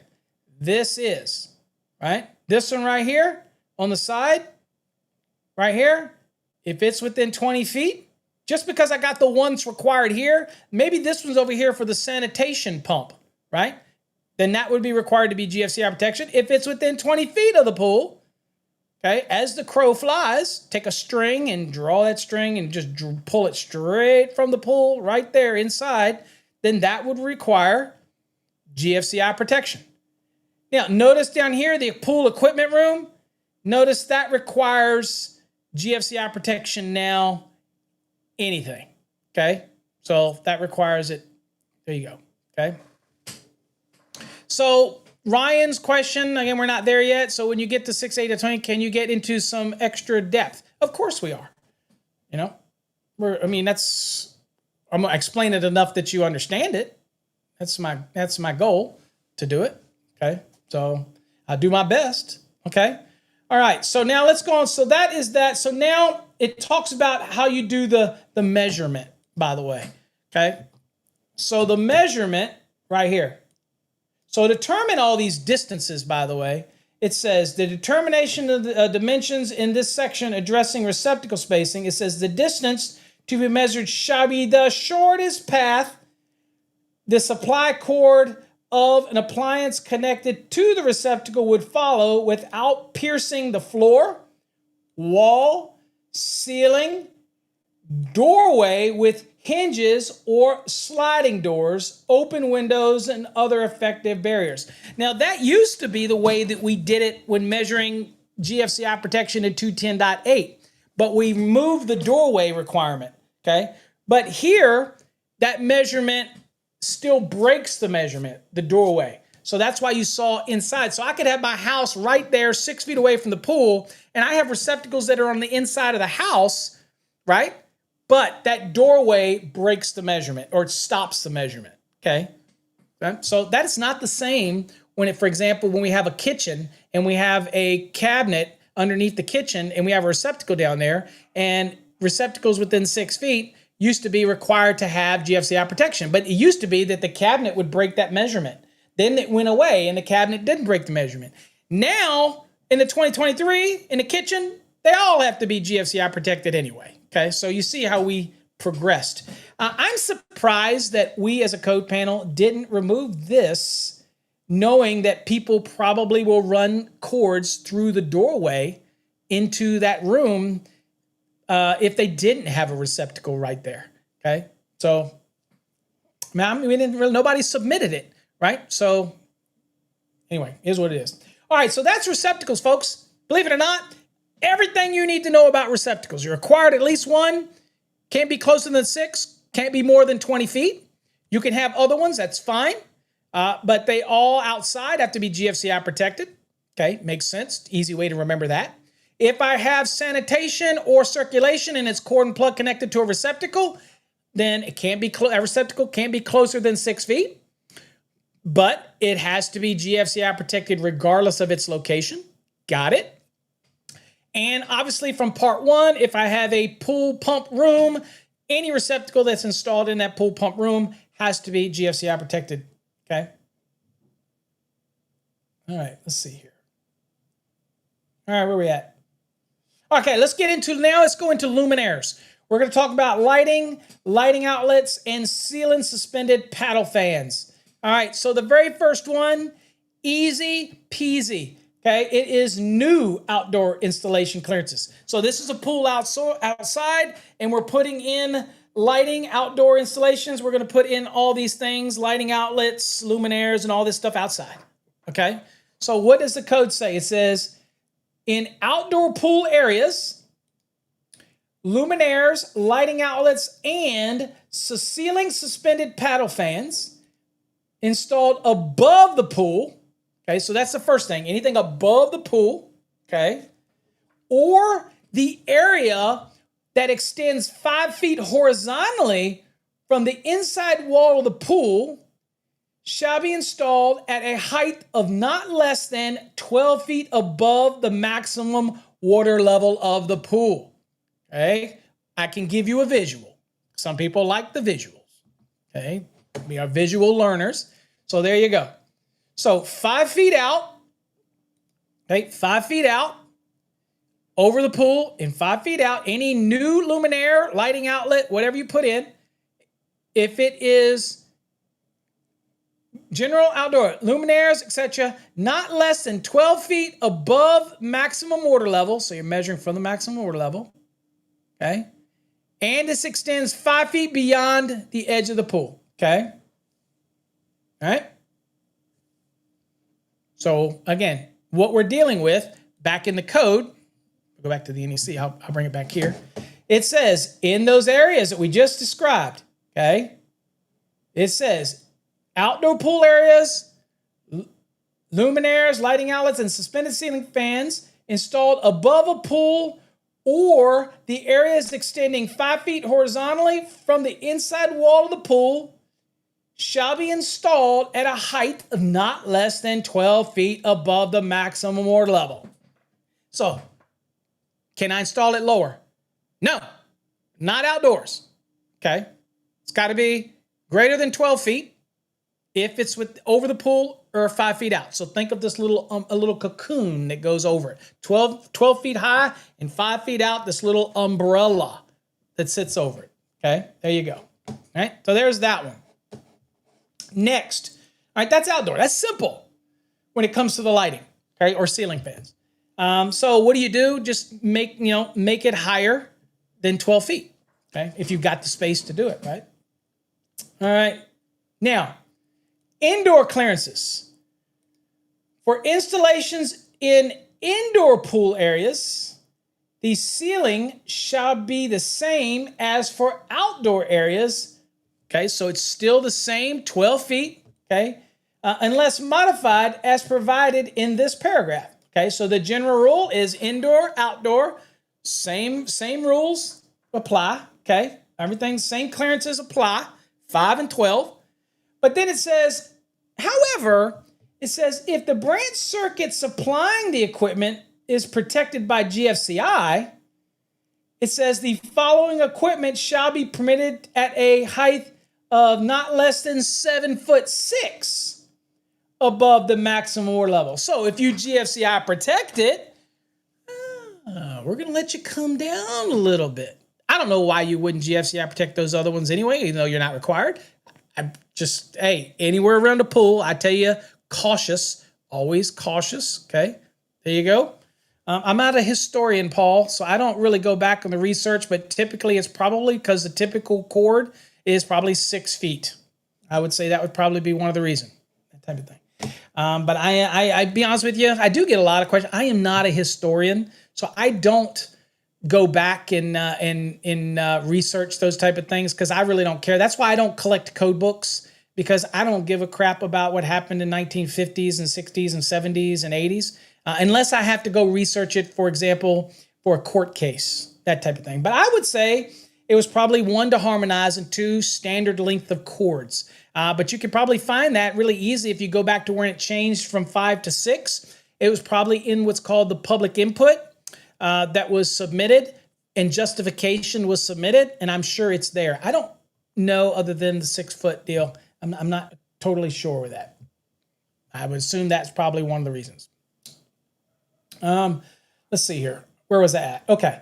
So again, the caveat now to drop it down to 7'6", the 5 feet out and 12 feet up, to drop it down to 7'6", you have some caveats. Okay. It has to be a total enclosed luminaire. Okay, so no open bulbs.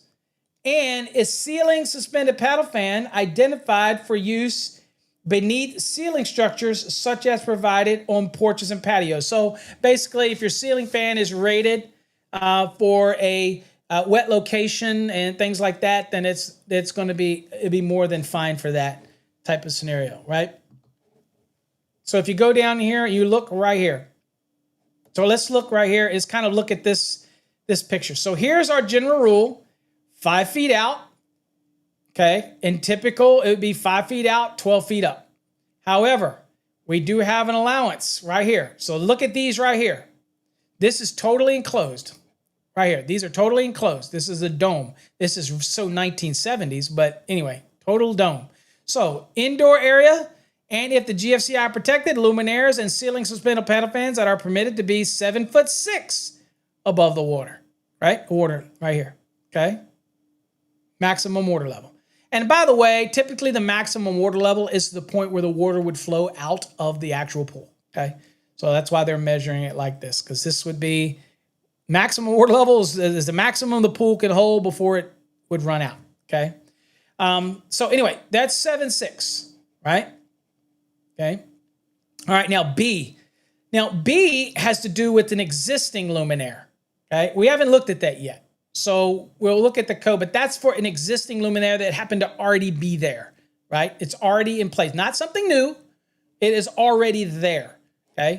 So we need to look at what B covers right here. So we got to look at B. So let's go back to the NEC. And so this is talking about B, and that is existing installations right here, okay? So it says, look, existing luminaires and lighting outlets located less than 5 feet measured horizontally, okay? So sometimes, depending on where you put the pool, you can't get that 5 feet away in order to keep it up 12 feet, right? So you can't get it. The structure is already there. You can't do anything about it, right? All right. So if that's the case, if I have an existing luminaire or lighting outlet located less than 5 feet measured horizontally from the inside wall of the pool, shall be not less than 5 feet above the surface of the maximum water level. So you still got to measure it. And most all cases, I would think, even if it's a wall mounted next to a door, there's a high probability that it's going to at least be 5 feet high. I mean, come on. I don't know why it would be lower. So it's got to at least be 5 feet above the maximum water level. But here's the big thing. It shall be rigidly attached to the existing structure and shall be protected by ground fault circuit interrupters. So in this scenario right here, this is the existing one right here, okay? I zoom in a little bit for you. Right here. This is the existing one right here.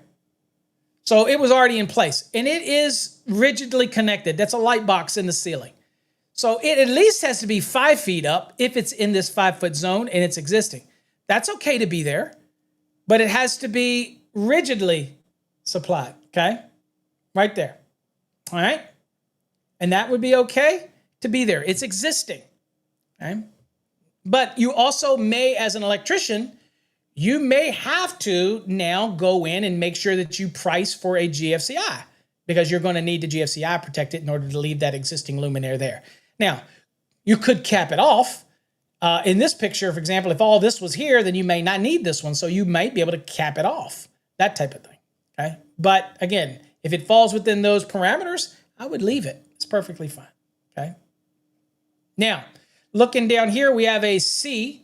C says GFCI protection for luminaires not required if rigidly attached. So this is area, notice it is further than the 5 feet away, okay? It's further than 5 feet away, okay? So that is not going to be a problem, okay? And let's see, what else? D says luminaires permitted if GFCI protected. So in this scenario right here, you see this rule right here, okay? What are we talking about? This little space right here. Okay, let's go back to the code really quickly. So again, we're still talking existing. Here's the existing, right? So it says that was that. Oh, excuse me, we're not on the existing now. We're talking now about number 4. This is the requirement for that space that we just looked at. It says, luminaires, lighting outlets, and suspended ceiling fans installed in the areas extending between 5 feet, so we're past the 5 feet, okay, and 10 feet horizontally from the inside wall of the pool shall have GFCI protection complying with 680.5B or 680.5C, depending on the voltage to ground, that type of thing, okay? Unless installed not less than 5 feet above the maximum water level and rigidly attached to the structure adjacent to the enclosed pool, okay? So that was, we're talking about D. If you have any questions, please ask, because I know it's a lot of info, okay? So I am able to have one in here, okay? In here. It is between that 5 and 10. I can have it in here as long as it's what? Okay? It can be in here as long as it's GFCI protected, okay? And it's in this space, okay? All right, let me get this back to the full size so you can see it. That's probably close enough. So here we go right here. So this is what it's talking about, adjacent areas to the pool. So luminaires, lighting outlets, and ceiling suspended pedal fans installed in the area extending 5 feet and 10 feet. Okay, that was the picture we saw. Horizontally from the inside wall of the pool shall have GFCI protection complying with 680.5B or SPGFCI, which y'all may not be familiar with. That's new into the code, special purpose ground fault circuit interrupter. Again, it's all about the voltage to ground. Protection complying with 680.5C as applicable unless installed not less than 5 feet above the maximum water level and it's rigidly attached. So if it's above that 5 and it's rigidly attached, that was that little area up there, the C, then I don't need GFCI protection on it, okay? All right, let's see. Okay, cord and plug connected luminaires. So B5 says cord and plug connectedness. So I have cord and plug connected luminaires shall comply with the requirements of 680.8 where installed within 16 feet of any point of the water surface measured, it says, radially out in all types of directions. Now, I don't have an illustration for that, so let's go to the code and see. So that is right here. And it might have an illustration. Oh, they've got a pretty decent illustration, just like what we have, but I'll show you that in a second. So what we're talking about is the cord and plug connected luminaires. So these could have luminaires that you screw in that maybe have a cord and plug to connect and you're putting receptacles or whatnot. So cord and plug connected luminaires shall comply with the requirements of 680.8. If we click on that, these are the rules for cord and plug connected equipment. And this has a link to the cord link, talks about the equipment ground, talks about the construction. So assuming your cord and plug connected luminaire meets all of these requirements, okay? Has an equipment ground in it, not smaller than 12 gauge, meets 250.122 for sizing of the equipment ground. All that stuff probably going to be already inherent with the cord if you buy it.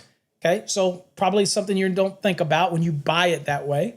All right, but again, when we say 16 feet, so you have to meet all of these rules if radially in all directions or wherever you install it, 16 feet in all directions, okay, of the surface of the water, okay? And let's see, and I don't know that it doesn't have an image for that, okay? There's no image for that.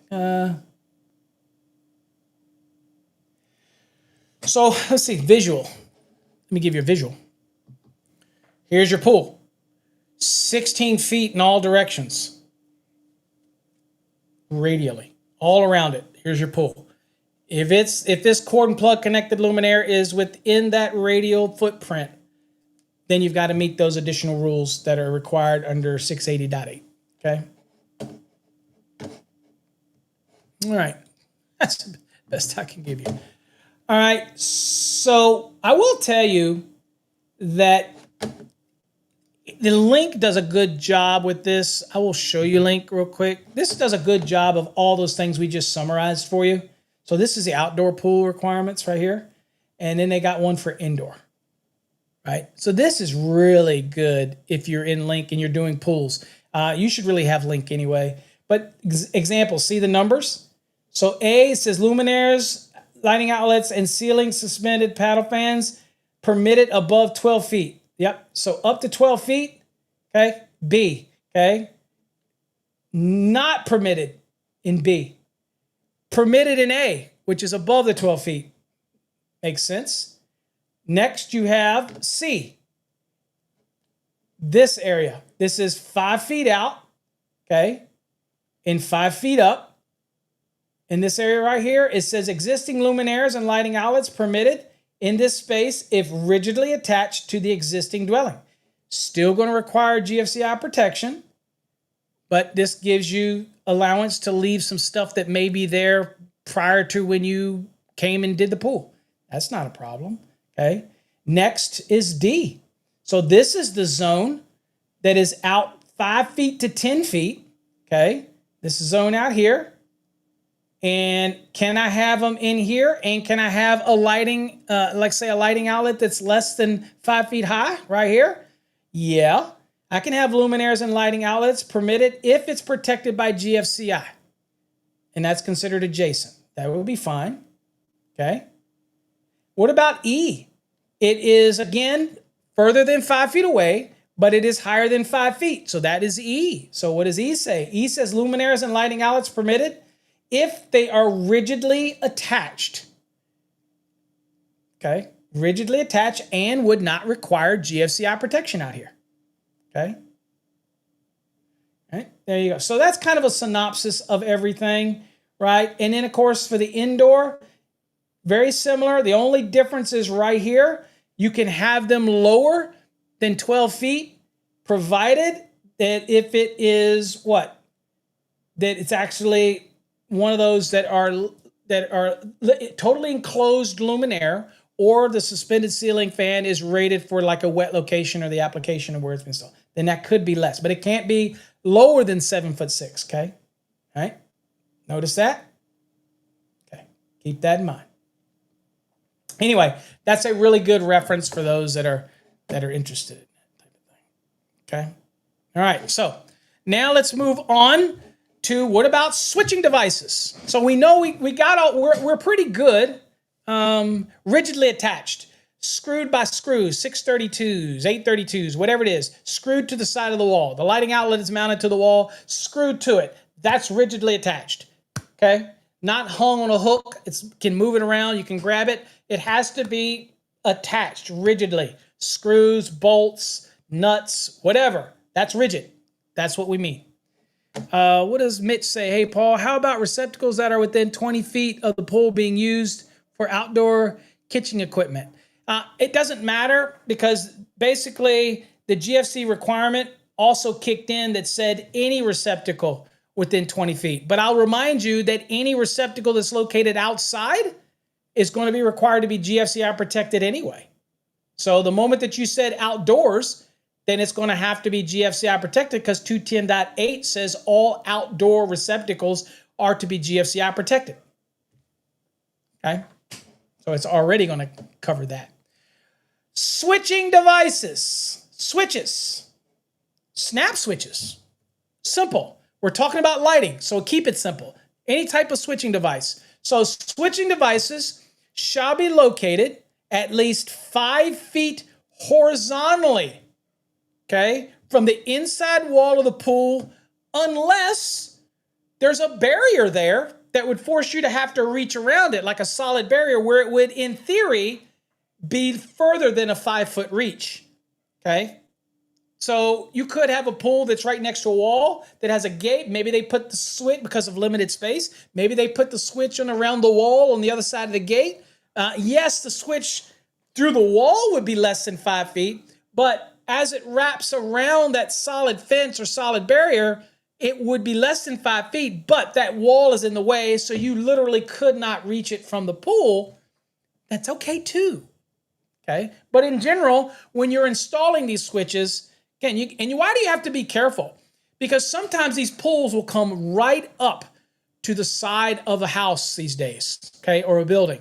And so you might not be thinking about it, and you put the switch right there on the wall for convenience to turn on some lighting, let's say in the pool. It is right there, and it cannot be within 5 feet, okay?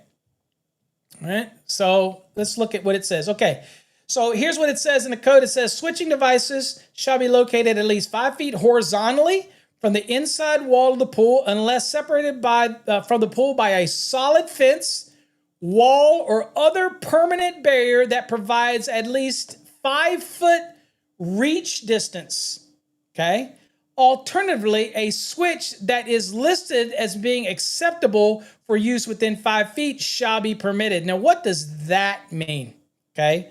So as a code panel, it was brought to our attention, for example, that sometimes you have electrical pool lift, electronic pool lifts, electrical pool lifts, electrically powered pool lifts. You have other pieces of equipment that may have a switch built into it, but it is part of the equipment. It's evaluated. It may be in a separate enclosure that's sealed. It may have a gasket over it.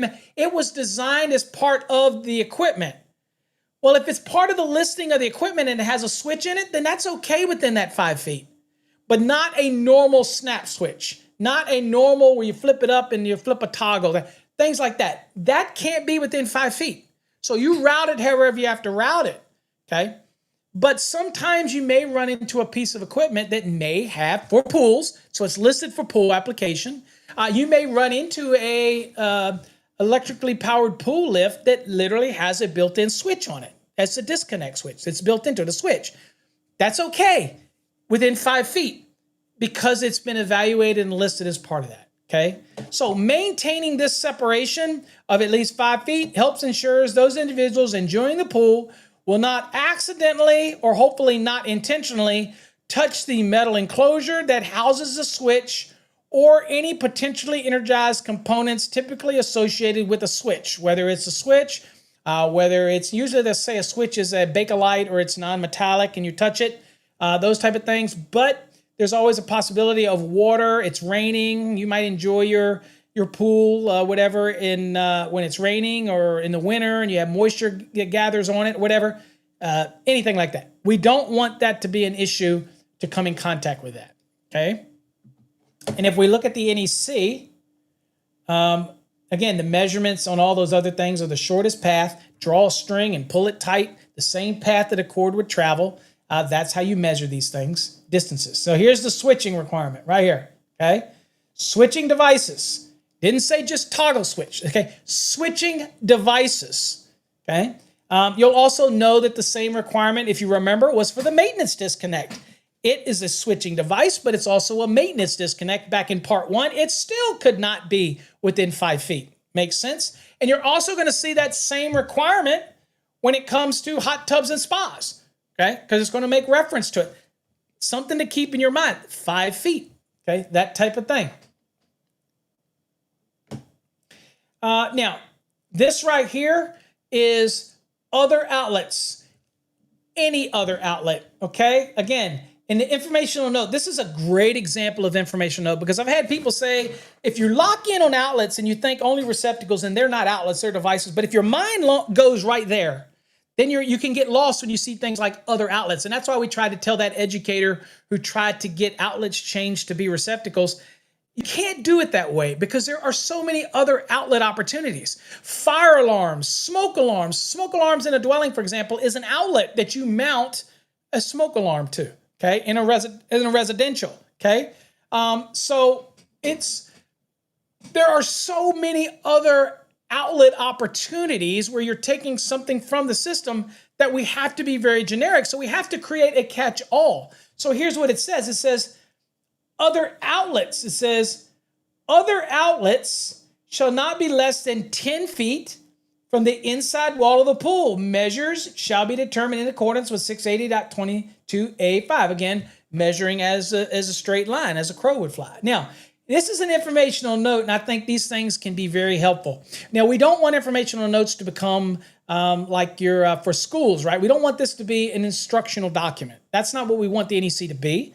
But this is a great example. It says, Other outlets may include, but are not limited to, remote control. You might have some signaling there. Might have a fire alarm outlet there that you mount a sensor on, or you might mount on a strobe on, or you might mount a horn on, or something.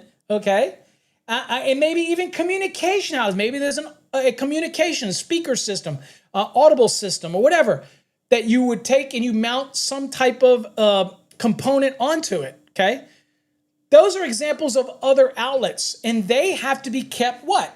They have to be kept 10 feet away from where? Okay, 10 feet from the inside wall of the pool. Makes sense? Okay. All right. And then, of course, you have other equipment.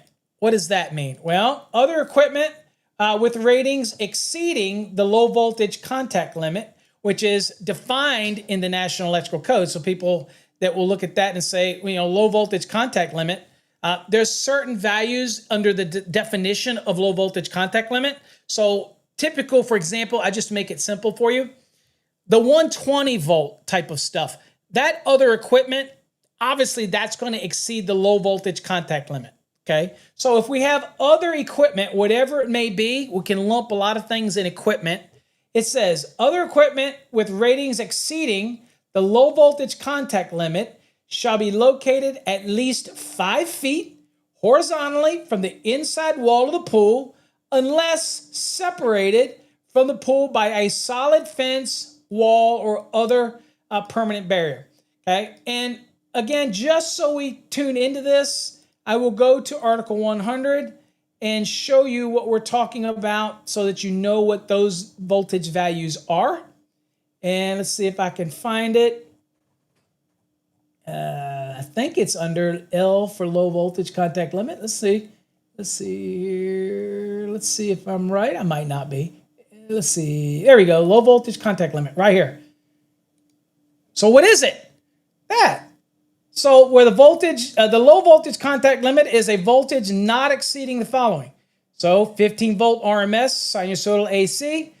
This is generally generated directly within the piece of equipment, and it'll tell you whether it is this or not. 21.2 volts peak for non-sinusoidal AC, 30 volts for continuous DC, or 12.4 volts peak for DC that is intentionally rated at 10 to 20 hertz. Okay. So again, you've got some commentary. So the low voltage contact limit are based on wet contact limits, and there are some tables in Table 11A and 11B in Chapter 9 that talks about all these low voltage contact limits and all that kind of other good stuff. I'll pop it up here so you can see it. Here is talking about it, and you'll see that there's a table here that has a lot of good information on here. So an inherent limited power source overcurrent protection talks about Class 2 and Class 3 and all these different things down here, okay? All you got to remember is what is marked on the piece of equipment. If it is over those low voltage contact limits, then it has to stay at least 5 feet away from the pool, okay? All right, let's get back to what we're talking about. All right, so let's get back to the lesson. Now let's talk about underwater luminaires, okay? So now the underwater luminaires, there's three different types that you'll run into, guys. And that is a wet niche, a dry niche, and a no niche. These luminaires will mount in that, either one of those. So the main thing to remember about a wet niche is that the frame is installed in the frame structure of a pool, okay? And the niche where the luminaire is going to mount into gets water inside of it. So it's not sealed. So there's water that gets around. It helps cool the luminaire. And then you have a cord that runs up through the wiring method or the raceway that goes up to a pool deck box. Okay? That's a wet niche. A dry niche means that the niche itself that the luminaire mounts into is dry. Now, we have definitions of all these, by the way, in Article 100. But a dry niche is sealed. So when you put the luminaire in it, water doesn't get into the area. So that's the dry niche. And then a no niche type of luminaire is a luminaire that mounts that is all self-contained. It doesn't have any niche at all. You just simply buy the assembly and it actually has mounting brackets and you'll mount it to the side of the pool. And they do have the time that mount through the pool on the side of certain types of pool. They have some that mount into the framework. Those are called no niche. And they're just like what they sound like. They have no niche. Okay. There's nothing that you mount those into. They come already as an assembly. Okay. All right. Just wanted to get that out of the way first before we dig deep into the luminaire stuff. And let me go on and get into that real quick. Okay. Underwater luminaires. A1, design, normal operation. Okay, it says the design of an underwater luminaire supplied from a branch circuit. That's what it is, folks. Branch circuit coming from your pool deck box, usually down. Okay, circuit either directly or by way of a transformer or power supply, meeting the requirements of this section shall be such that, okay, we're talking about the luminaire, such that where the luminaire is properly installed without a GFCI, there is no shock hazard with any likely combination of faulty conditions during normal use, not relamping. Okay, now, there are conditions where the underwater luminaire may be installed without a GFCI protection. Okay, such as those supplied by, let's say, an isolated winding type transformer with an ungrounded secondary with a metal barriers between the primary and secondary. So it has a separation. So these are certain types of luminaires that may be installed underwater that are being supplied from an isolated winding type of transformer. It's all pool equipment. It's all listed for this application. In those scenarios, the instructions will make it very clear that in that scenario, you're not going to have GFCI protection that goes down. Now, that doesn't remove possible GFCI protection on a supply side of this transformer, okay? That's a whole different topic. But you're not going to have GFCI protection directly for the luminaire that's underwater in those unique type of systems. Now, if you're dealing with the 120 volt, which I cringe, but they're still available, you could still use them, still permitted, those that are installed will have GFCI protection, okay? Without doubt, okay? Now, let's go back here and read it again. Now, in those type of scenarios, it says both transformers and power supplies, if they're used, are required to be listed, labeled, and identified for swimming pool use. That is so critical because if you get one of these types of lighting systems that is utilizing an isolated winding type transformer, then you have to make sure that it is evaluated. So it is listed, it is labeled as such, and it has identification on it that makes it very clear that it's for a swimming pool application. This is not a Frankenstein type of thing where you can piecemeal stuff together. Not going to work, okay? Now, typically these transformers and power supplies operate with an output voltage at or below the low voltage contact limit, okay? So that's why you saw the other requirement, whereas when you operate below the low voltage contact limit, then GFCI protection is not required, that type of scenario, okay? All right, so that is A1, okay? And it also gets into A2, okay? Now, A2, we're not going to spend a whole lot of time in that one. That was A1, that was normal applications. A2 is specifically to transformers and power supplies, okay? So if that's what you're installing, that's what it's marked at, that's what it's labeled, then you follow this rules right here. Again, it's still all about the markings, okay? All this type of thing, right? And I don't have, you just got to follow the instructions on the installation, okay? But this is pretty cut and dry. You just follow the installation if you have this type of system. But again, typically it's going to be class 2, or it's going to be low contact level values. It's not going to be the same as what we would deal with, 120 volt applications, things like that. Those are very specific type of systems. And you'll buy those. Rainbirds are for landscape lighting. They're not for use with pools. Pools, you're going to find manufacturers that make stuff just for the pool lighting application, okay? All right, what about lamping? What about GFCI protection for lamping? Okay, so this is a scenario that we're not talking the low voltage contact. We're talking things that would be above that. So normal 120, things like that. Any system that would operate above that low contact level that you saw us talk about. So let's talk about that. So lamping. I mean, you're going to have to replace the lamp at some point, right? It's going to burn out, whatnot. Okay, so what does the code say about relamping and servicing? Well, here's what it says. says, inevitably, the lamp used in pool luminaires will need to be replaced or relamped. To protect the individuals in the pool and those doing the replacement or relamping, ground fault circuit and rubber protection for personnel is required to be installed in the branch circuit supplying luminaires if they operate at voltages greater than the low voltage contact limit as defined in Article 100. So I have to have it in the branch circuit, okay? So this one says, okay, well, I can't do it at the feeder. I have to have this in the branch circuit. So I have people that ask me this all the time, say, if I had a panel and the whole panel was GFCI protected, would that mean that I don't have to put it in the branch circuit? No.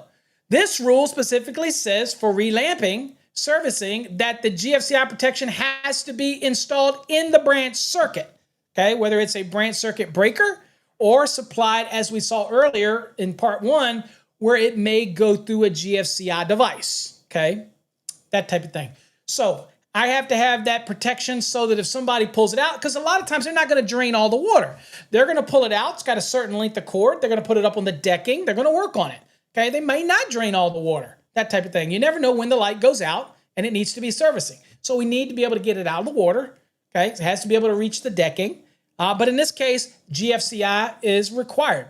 Now, I think that you also know that it probably doesn't matter anyway, because all of these lamps, if you're doing this and they're probably going to be above the low voltage contact limit anyway, then you're probably going to put GFCI protection on anyway, so it becomes a moot point. But I think it's just important for everybody to understand that, okay? Also, voltage limitations, okay? So what does that mean? It says, this is for luminaires now. There is a voltage limitation. It says no luminaire, period, shall be installed for operation on the supply circuits over 150 volts between conductors.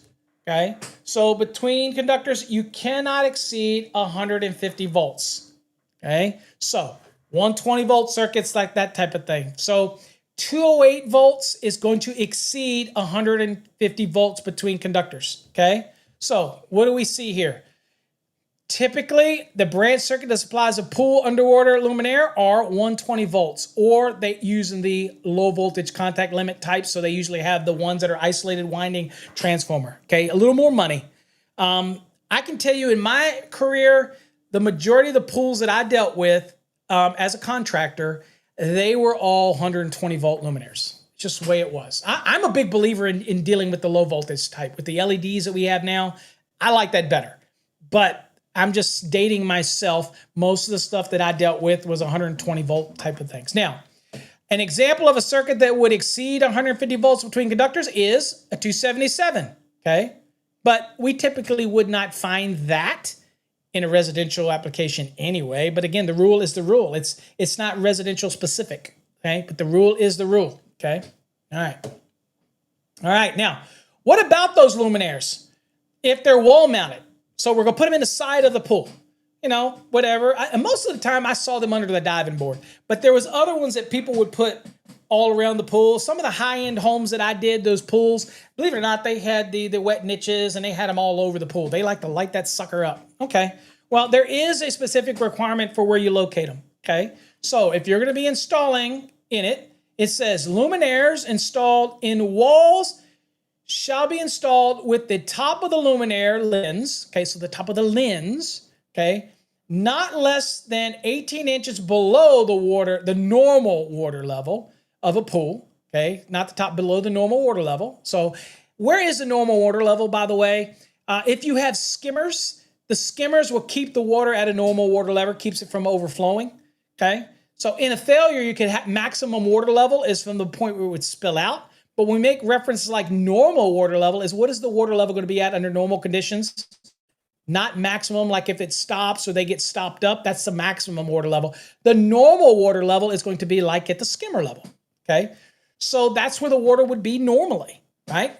And so it says below, it can't be not less than 18 inches below the normal water level of the pool, unless the luminaire is listed and identified for use at lesser depths, and they will be printed on it. They will be marked on it. They will say that because they're very aware of this 18-inch requirement. So if you don't think that a manufacturer that makes that the normal luminaire would have to be what? No less than 18 inches down from the normal water level to the top of the lens.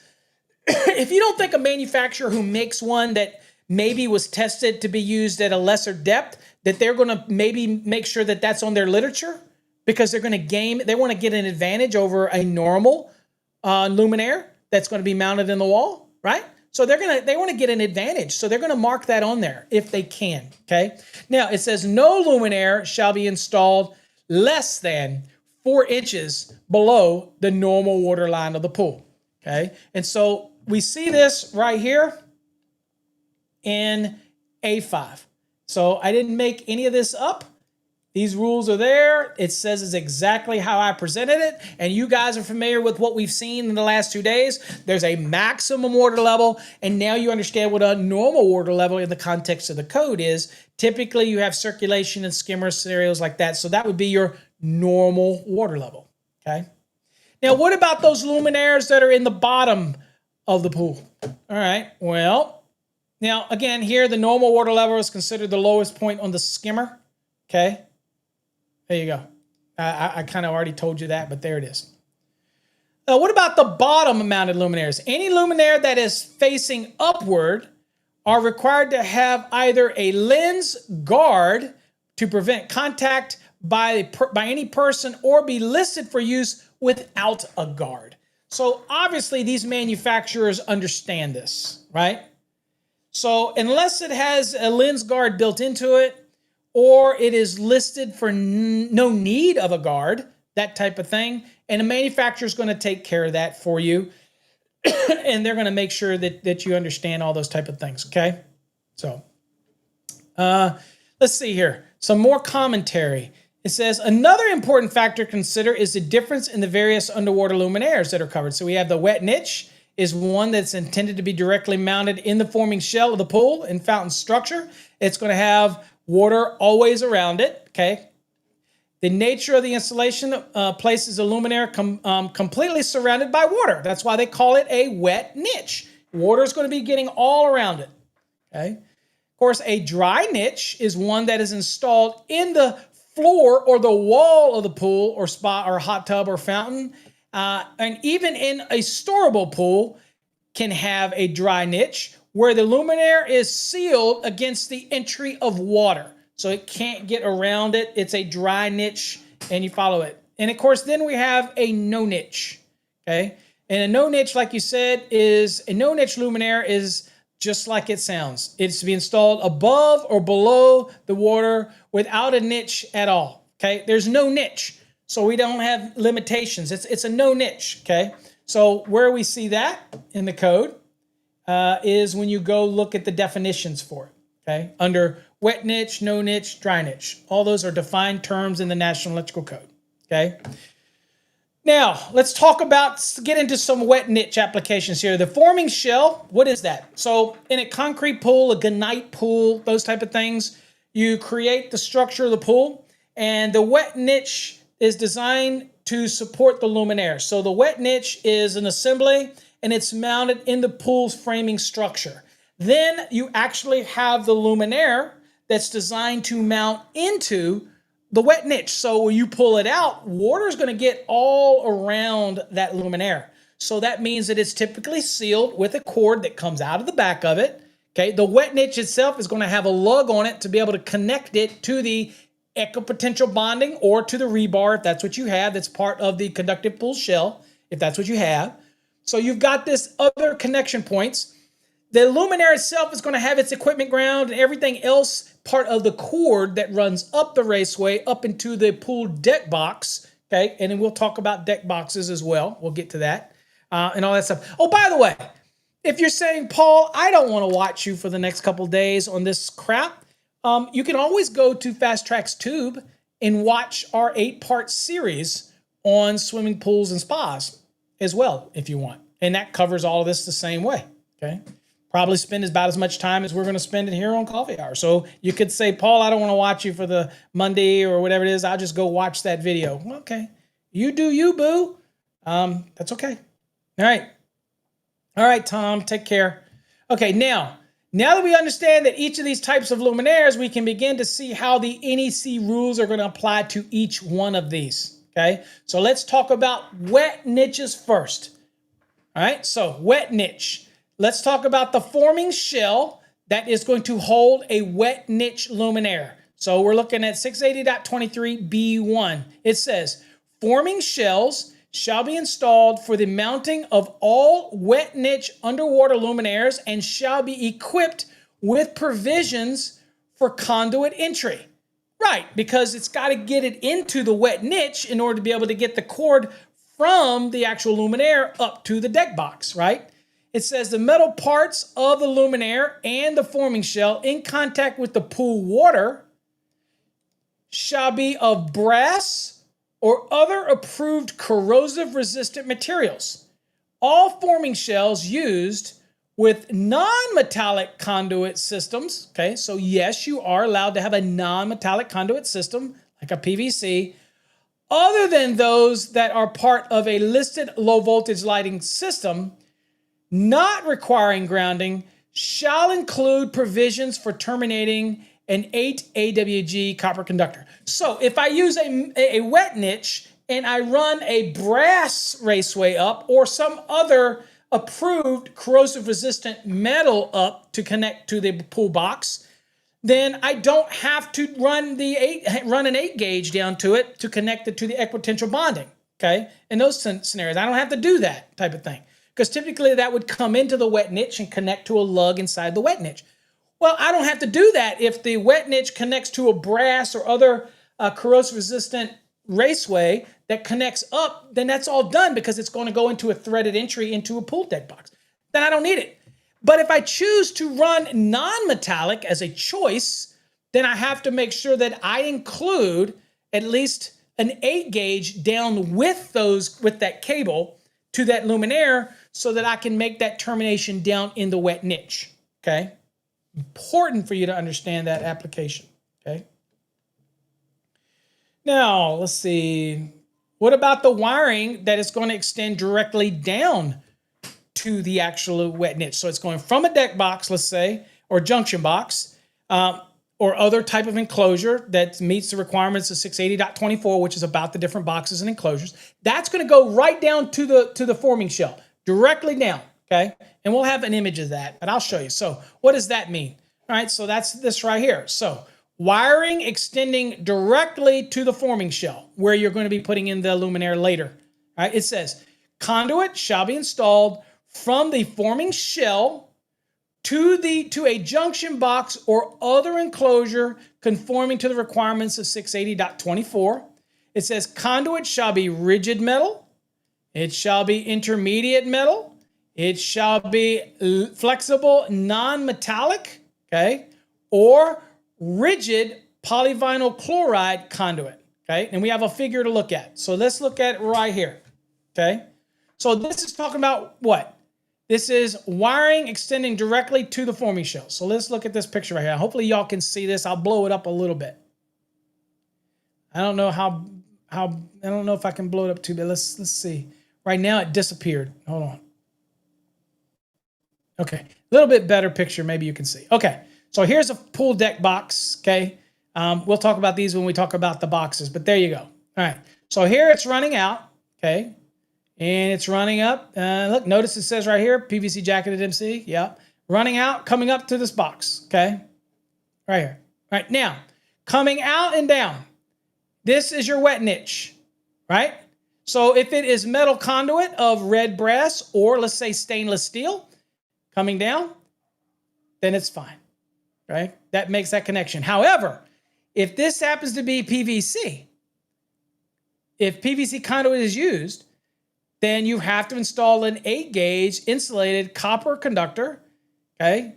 And it runs all the way down with it, in it, and you'll notice that it's connecting over to the forming shell, right here, okay? And you also have to seal this connection with a listed potting compound. That is not just your typical, like a duck seal, okay? Not gonna work, okay? So that is what it's talking about right there. Okay. So regardless of what you're running there. Okay. So that's from the deck box down to, okay. So I can use metal conduit or red brass, and that would make that connection.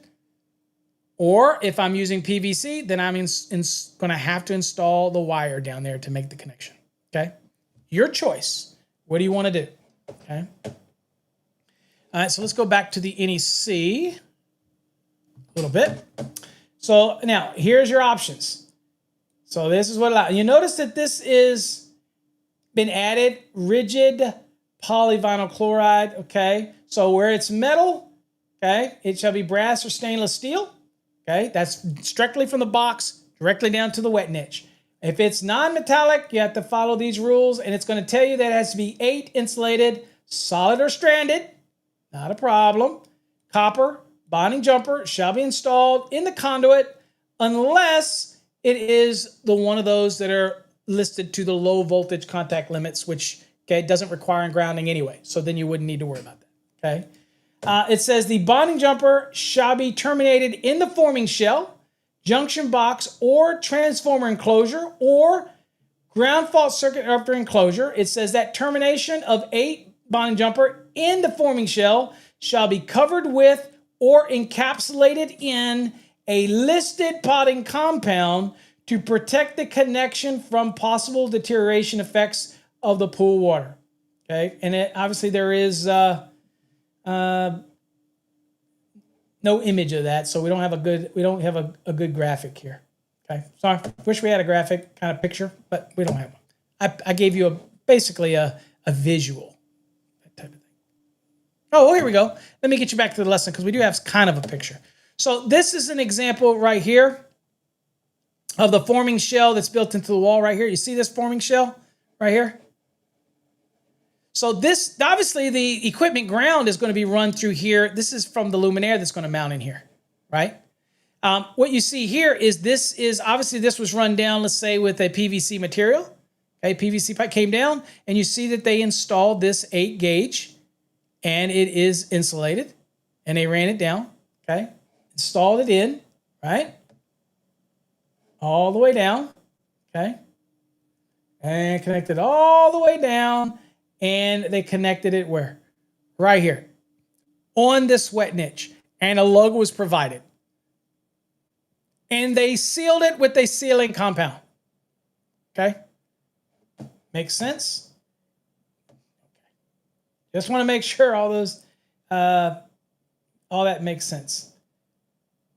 One question that somebody typically asks me, and I'll take you back to the NEC just to show you this. Some people ask me this. So see right here, it says where a non-metallic conduit is used. It says the 8 insulated solid or stranded copper bonding jumper shall be installed in the conduit unless it's the listed low voltage type system, not requiring grounding. It says the bonding jumper shall be terminated in the forming shell, yada, yada, yada. Does anybody know, if you look back at this picture, what's being done, but it's not required? Does anybody know? And oh, by the way, you see this red thing in here? That's a pull cord that they install so they can pull the cord for the actual connected onto the luminaire, okay, that mounts in there. Anybody know what's not required? See this color green? This is not required. The bonding jumper is not required to be green. It makes sense to make it green, but it doesn't say anything in the requirement that has to be green, okay? I'm just saying. All right, let's get back to the lesson. I might have blown it up too large. There we go. All right, back to the lesson. All right. All right, let's see here. So that was, went a little far. All right, so let's go a little more. All right. So the termination of the 8 AWG bonding jumper, again, solid or stranded, covered, right, with that potting compound. Not just normal duct seal, by the way, okay? Equipment grounding provisions for cords. Okay, again, other than the low voltage limit type of lighting system where we have that transformer that has isolated windings and that type of thing, or a metal barrier that separates primary to secondary. Other than those, okay, when you're dealing with the wet niche, they are supplied with a flexible cord or cable, shall have all exposed non-current carrying metal parts connected to an insulated copper equipment grounding conductor that is integral part of the cord or the lamp. And of course, that is going to be green 250.119 because it's integral part of the cord or the cable assembly, okay? This equipment grounding conductor shall be connected to the grounding terminal in the junction box. It's a deck box that's mounted up on the surface, okay? That type of thing. The equipment grounding conductor shall not be smaller than the supply cords and not smaller than 16. So whatever comes in the supply cord that you buy that is part of that luminaire, that's part of the listing. They seal that into the luminaire. Again, we're talking luminaires in wet niches. That goes up through the raceway, goes up into this junction box, pool deck box. I'm sure y'all have seen them where the top just pulls off of it. In that scenario, the equipment ground is already in there. You're going to make that connection. And you're going to have at least 3 terminals that are going to be in that connection. We'll look at that in a second. All right, right here. Luminaire grounding terminations. All right, so the end of the flexible cord jacket and the flexible cord conductor termination within a luminaire shall be covered with or encapsulated in a suitable potting compound that prevents the entry of water into the luminaire through the cord or its conductors, okay? So potting compounds, sealing, making sure you're not gonna have any entry into the luminaire, okay, through the cord or the conductors, okay? In installations where the equipment grounding conductor is installed in the wet niche luminaire, the connections must also be treated similarly to that of the potting compound to protect such connections from the deteriorating effects of pool water in the event of the pool entry into the luminaire. I can tell you most of them, all I see, if it comes out of the cord, this is all RT integral into it. It seals into the back of the luminaire. You put the luminaire in the wet niche, you put on the locking clamps, and you pull the cord up, and that's typically what I've seen, okay? Let's see here. Where else do I want to, let's see here. So let's talk about, what about the bonding of that luminaire? And we're still in the wet niche, by the way. And usually all this will take care of itself, but in that wet niche, so it says the luminaire shall be bonded to and secured to the forming shell by a positive locking device. So when you buy the forming shell that fits a certain type of luminaire, it's already going to have this locking device that's positive. Means, again, you put it in, it holds it in place, okay? And what this does is, because it's very positive, it locks onto it, and you connect it, whether it's through screws that lock it in, that's going to create a low resistance contact between the luminaire and the forming shell, okay, to mate them together, okay? So it says it has to be a positive locking device that ensures a low resistance connection and requires a tool to remove the luminaire. A tool could be something as simple as a screwdriver, folks, okay? Not some kind of specially purchased widget that you need, okay? That's all it needs to be. It could be a screwdriver. Bonding shall not be required for luminaires that are listed for the application and have no non-current carrying metal parts, okay? So if you buy a luminaire and it is the type that go in it, it may be plastic and it mounts into this wet niche. Well, you're already bonded the wet niche, and the cord from the luminaire will have the requirements going up to the box anyway, so typically it's already going to be provided in it. So again, obviously there's no non-current carrying metal parts that need to be bonded, those isolated parts. If it's listed for the application and it's listed for pool lighting, then it's done, everything. So you can assume that if you buy it listed, it's all together. You don't have to do anything extra, okay? Lastly, per 680.23b6, this is a servicing requirement, by the way.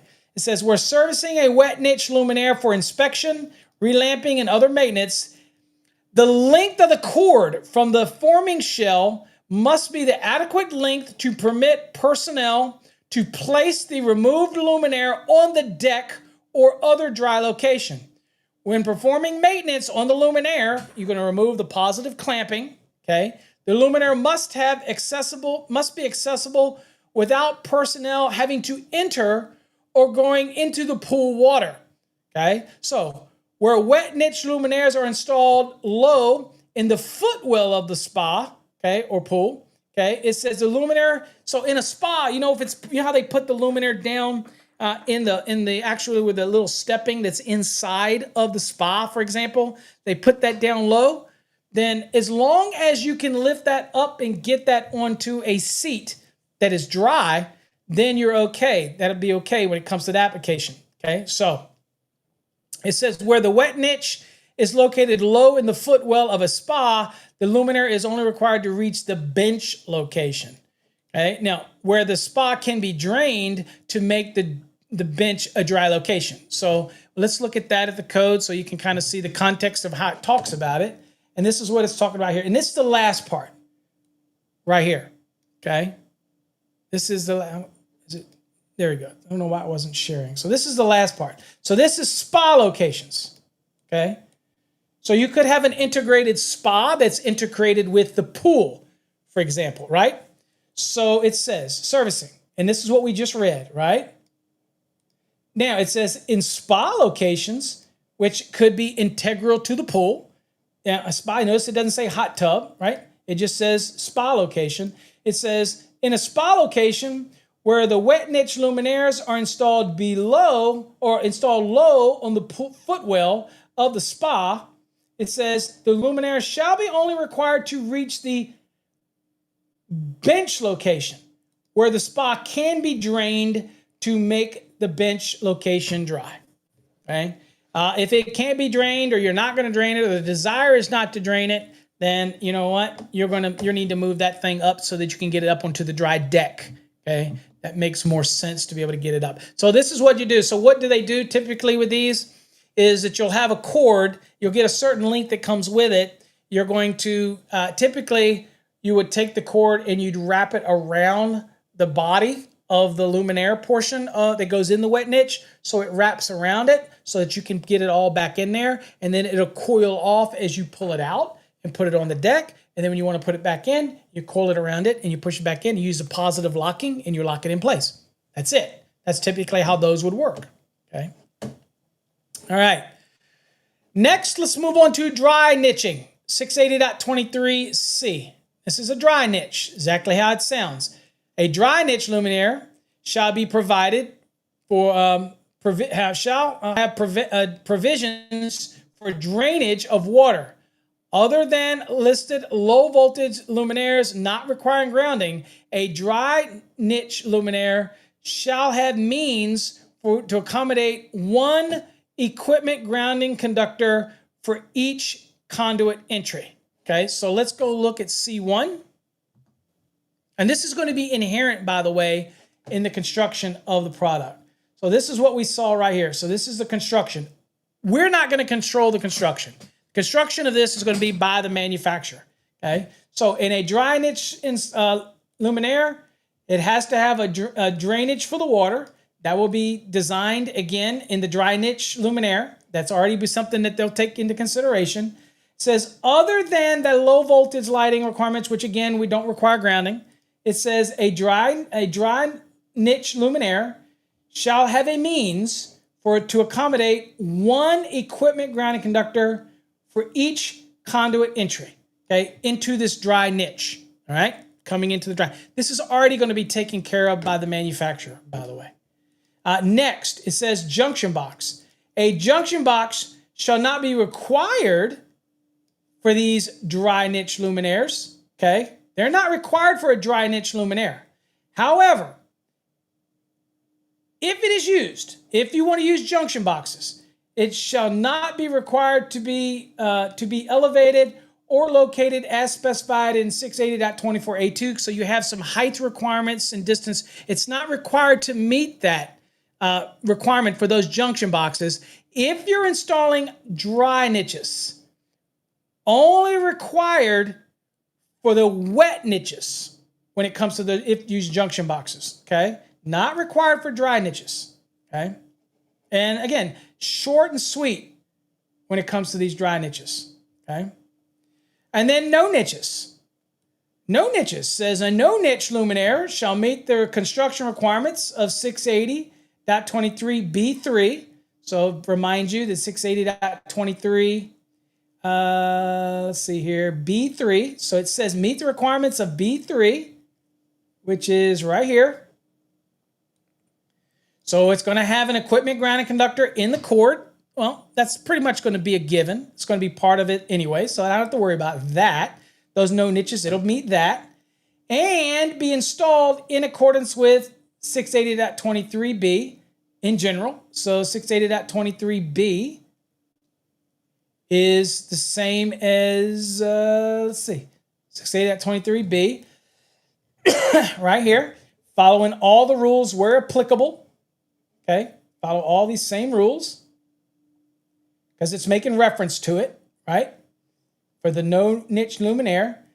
Now, it says where connection to a forming shell is specified, the connection shall be to the mounting bracket. So there's a mounting bracket that comes with these no niche luminaires.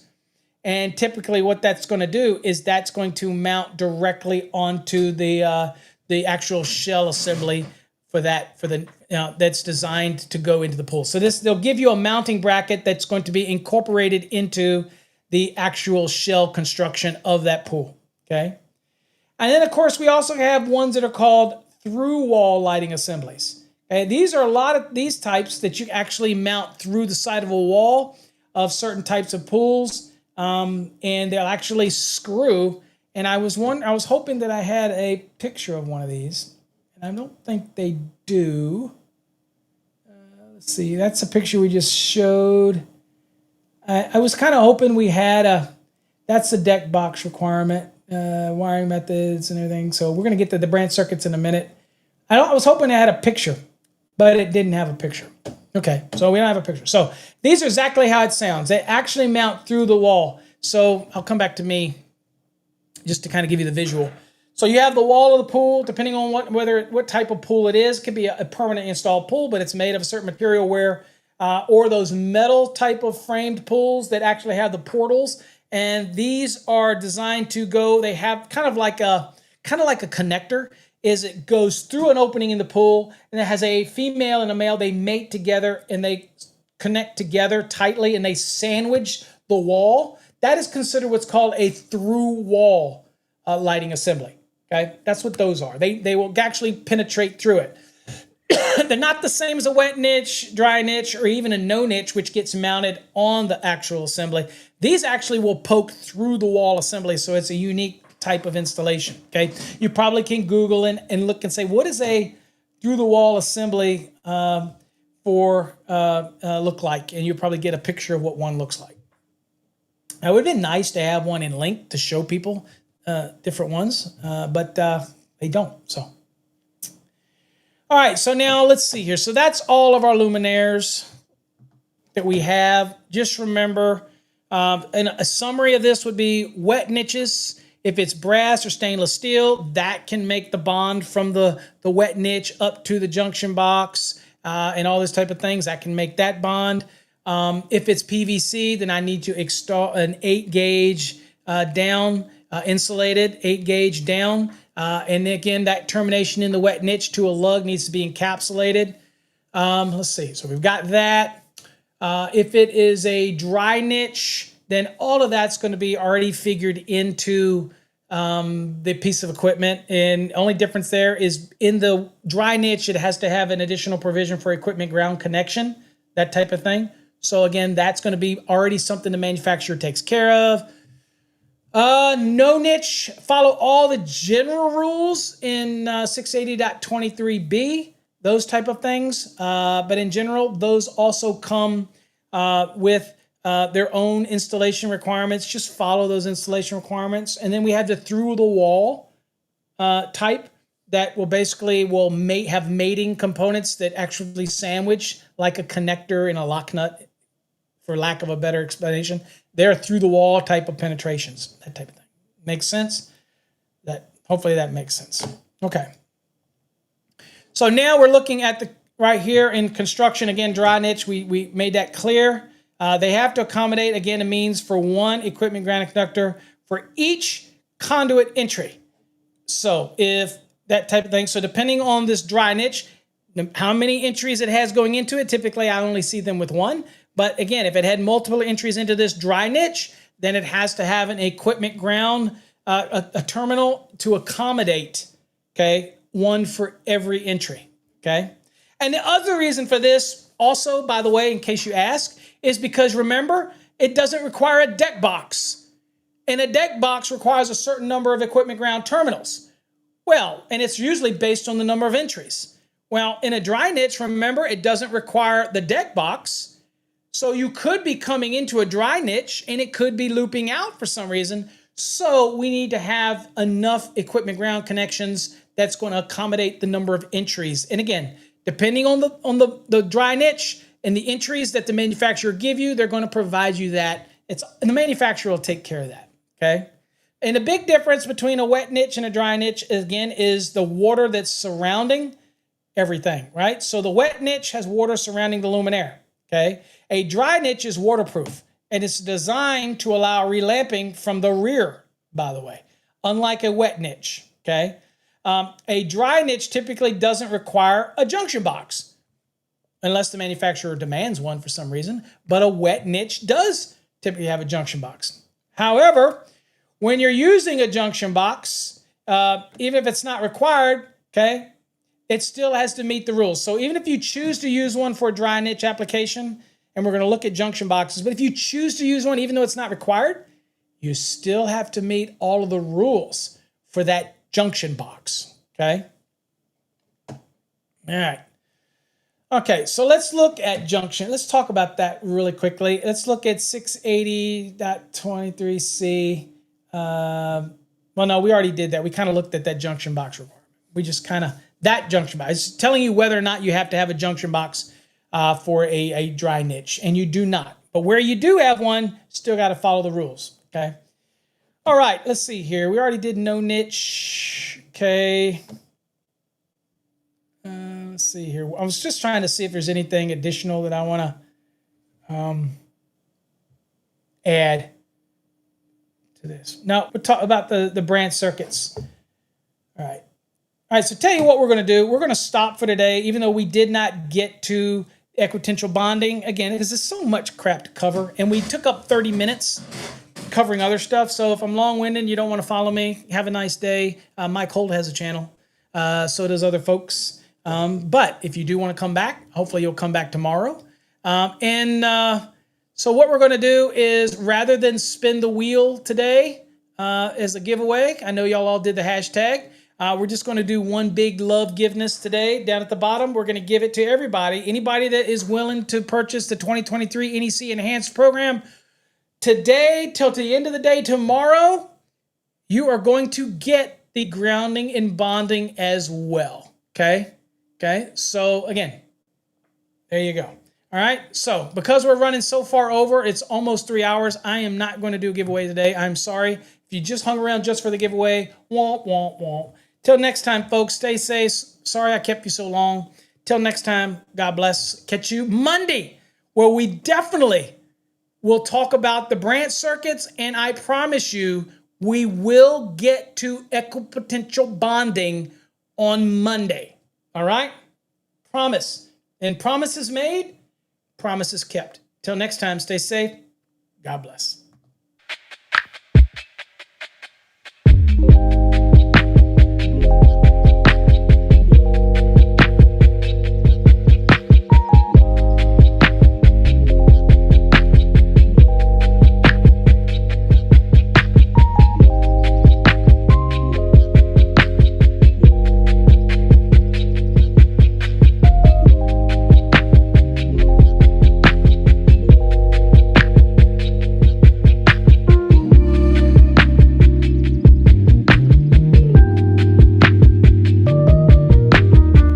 Hey folks, I mentioned this earlier in the show, but I always have to do it because there's always somebody that asks, and it's okay to ask.